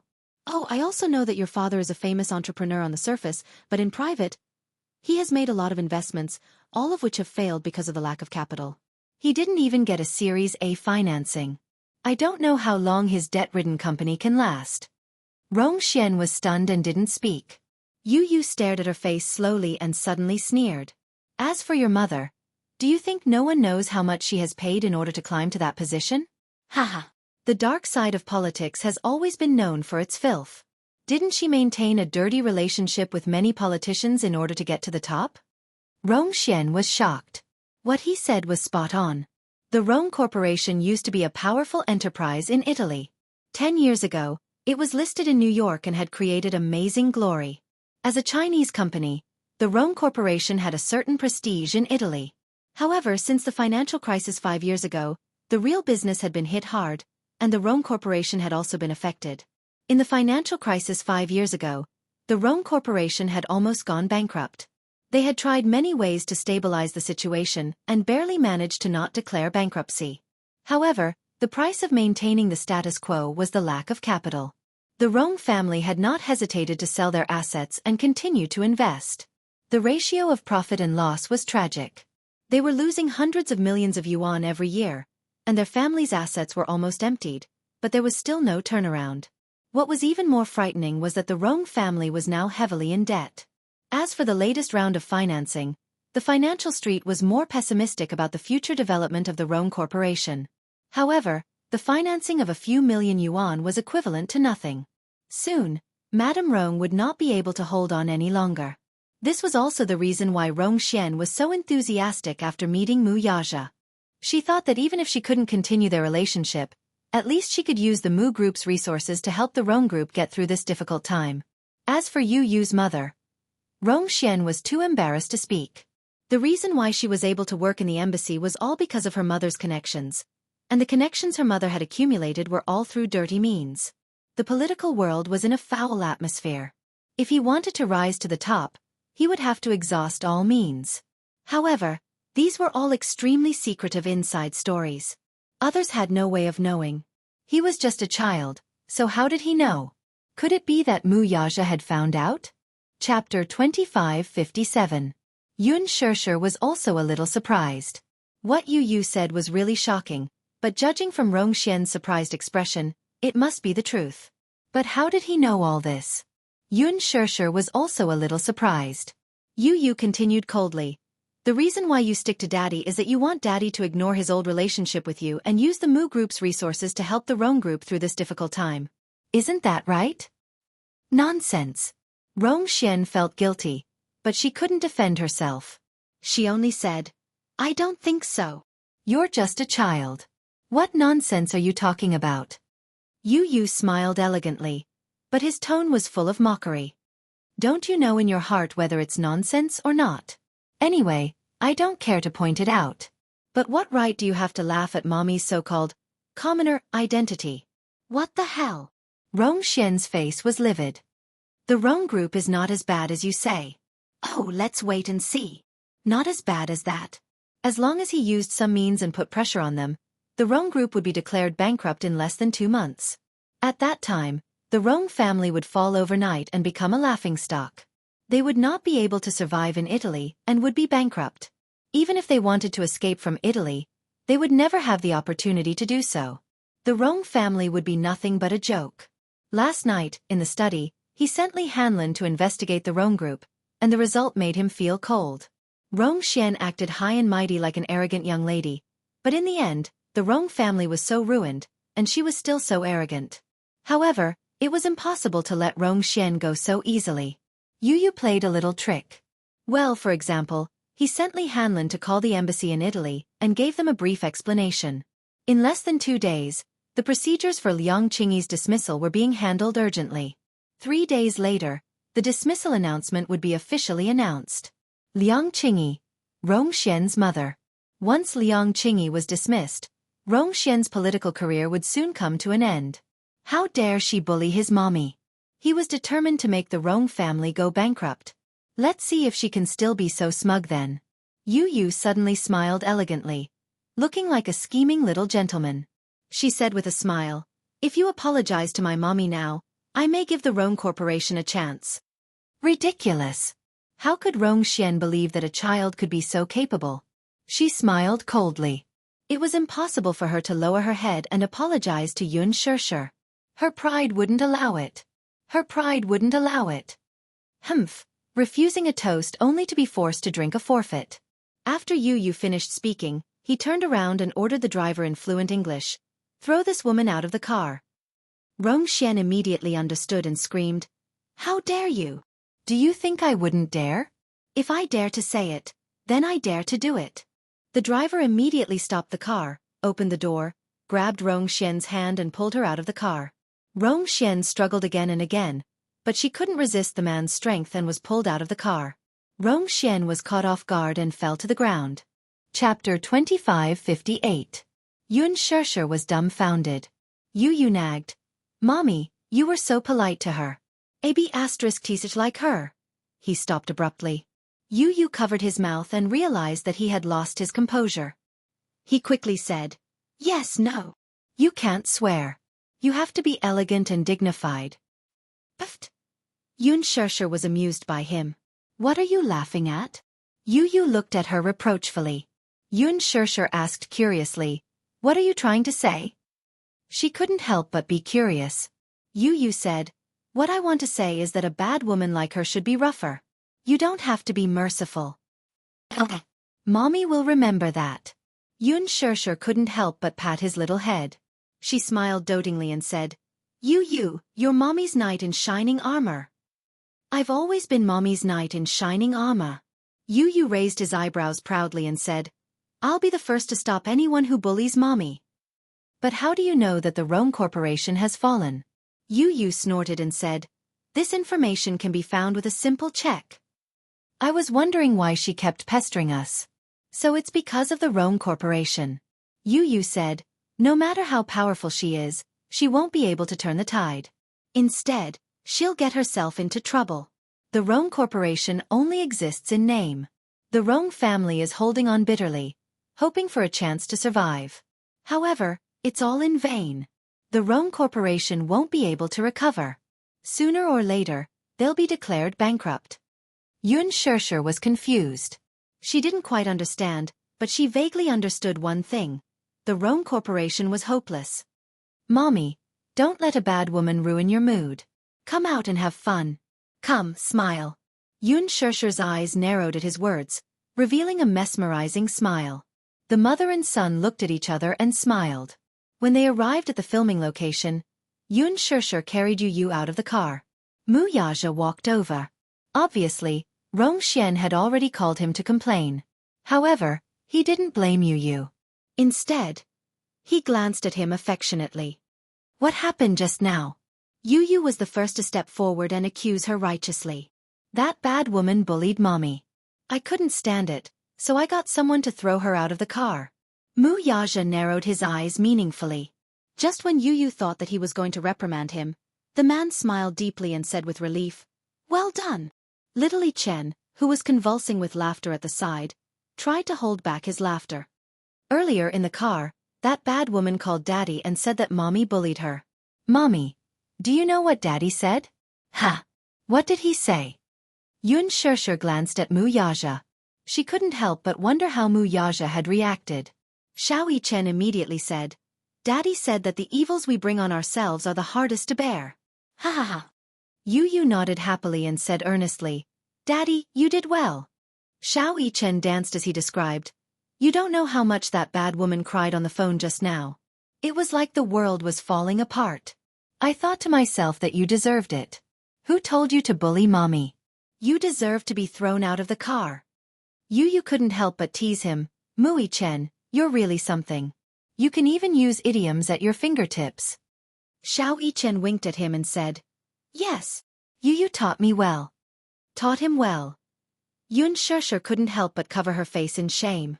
Chapter 2559. After the 2-day shooting period was over, the group of people went home.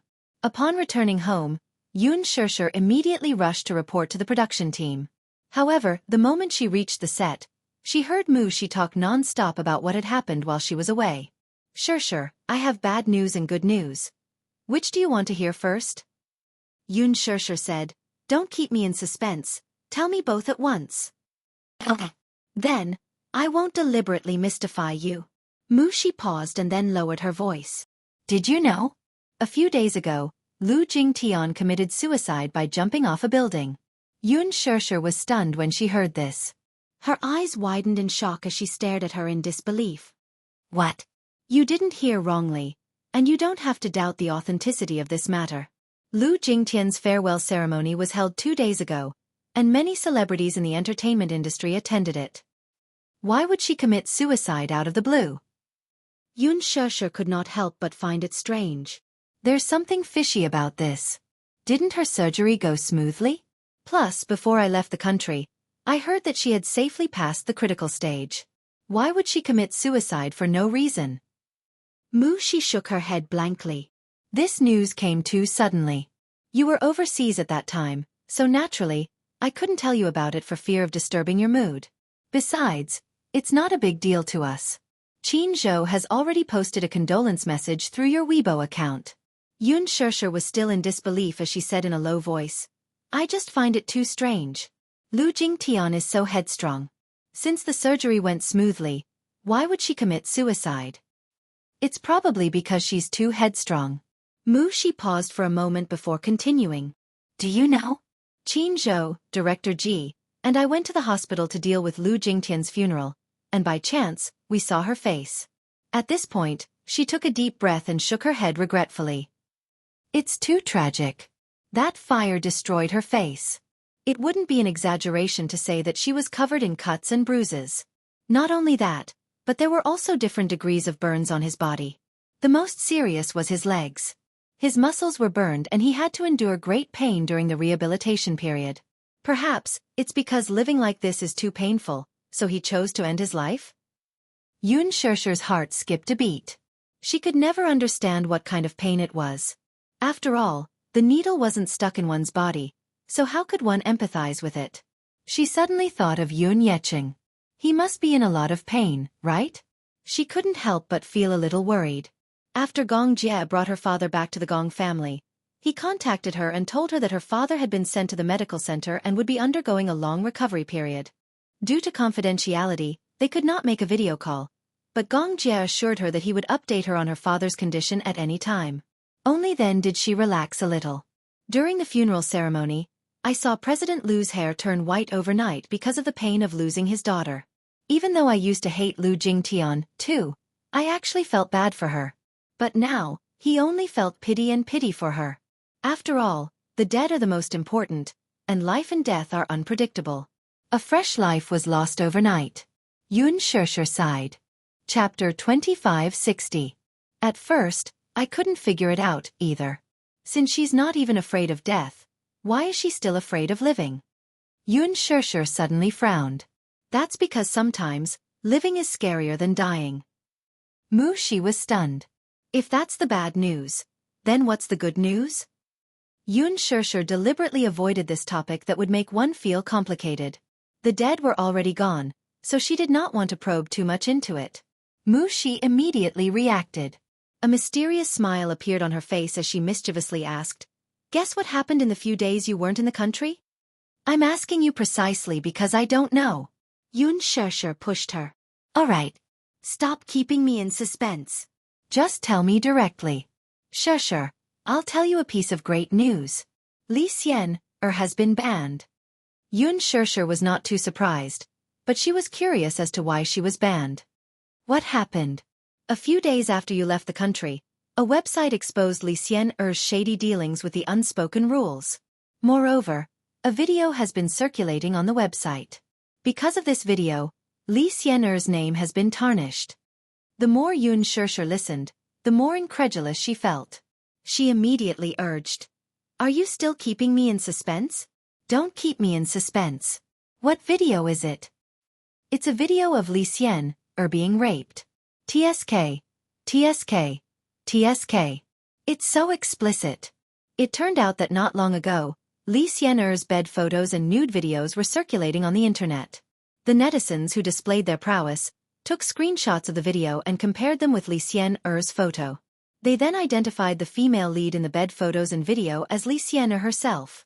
Li Xian had a beauty mole on the tip of her nose, and the female lead in the video had a black mole on her nose. The female lead in the bed photos was also quickly verified to be Li Xian herself. Other than Li Xian, a man also appeared in the bed photos. And this man's identity was quickly uncovered by the netizens. She was one of the executives of Ease, Huang Jingxiu.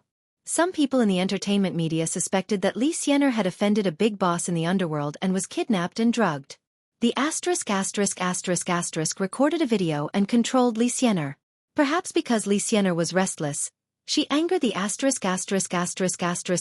of the *****. Therefore, the video was posted on the internet and attracted netizens to read it. The name Li Xian had become a cancer in the entertainment industry. This incident quickly attracted the attention of the General Administration of China Radio and Television. They issued a document to completely ban Ease and Li Xian. They also launched an investigation on Ease and purged the higher-ups. This incident caused a huge uproar, but it was suppressed by the government in the end. When Mu Shi first found out about this matter, she went to Qin Zhou's place to ask him about it. He then reprimanded her, "Work hard and don't poke your nose into things that have nothing to do with you." However, Qin Zhou's attitude just so happened to confirm her guess. "I'm guessing that Gu Xingze is behind all this." "How is that possible?" Chapter 2561. If Gu Xingze wants to deal with Li Xian, it's just a matter of a word. It's probably because Li Xiang used Yuan Xingze to create hype by hook or by crook that he was completely infuriated by her perverse behavior.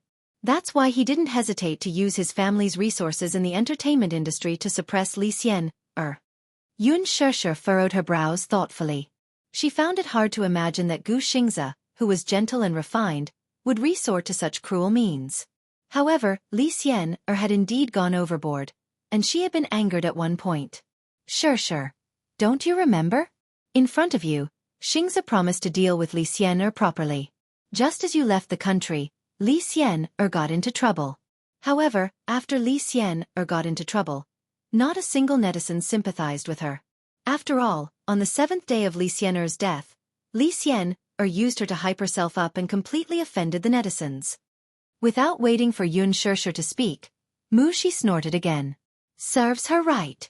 This Li Xian'er is unscrupulous in order to hype herself up. This can be considered a lesson for her. Yun Shishir casually said, this person doesn't deserve any sympathy at all. She brought this upon herself. For the sake of fame, she did whatever it took. Now, retribution is here. Aya, let's not talk about this unlucky person anymore. Mu Shi suddenly hugged her with a smile and asked excitedly, how was it? Did the wedding photo shoot go smoothly? Yes, it went very smoothly. Then, when are you going to announce your marriage to the media? Yun Shishir was puzzled. Why do we have to announce our marriage to the media? Don't you know? Mu Shi asked in surprise. Usually, when celebrities get married, they have to announce their marriage to the media and the public. Firstly, such a happy event is naturally highly anticipated by the fans. Secondly, even if you don't announce it, the media will still try to find out. Since that's the case, why don't we just announce it directly? On the day of the wedding, we have to specially arrange seats for the media and invite them to report on the grand wedding. I don't seem to want to make such a big fuss. Yun Shishir added, it's better to keep a low profile for the wedding. Mu Shi asked suspiciously, Shishir, don't tell me you're thinking of getting married in secret? Can't I? Shishir, you're so silly. Chairman Mu will definitely not agree. Yun Shishir's face suddenly turned red. He did promise to give me a wedding of the century, but after thinking about it, isn't that a little inappropriate? What's wrong? For example, the public will accuse us of deliberately flaunting our wealth and holding such a big wedding. It's too extravagant. The keyboard warriors on the internet were very scary. Moral kidnapping was not uncommon. They would definitely accuse her of being heartless. She could even imagine the anger of the netizens. For example, an actress's wedding costs so much.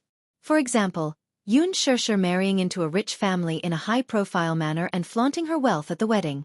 Just the thought of it was scary. You don't have to worry about this, Mu Shi said. Just leave it to Qin Zhou to handle. As long as the public relations is in place and the media is given a sum of money, they'll definitely write in a direction that's favorable to you. Oh, Mu Shi asked curiously. Has Chairman Mu already started planning the wedding? I don't know.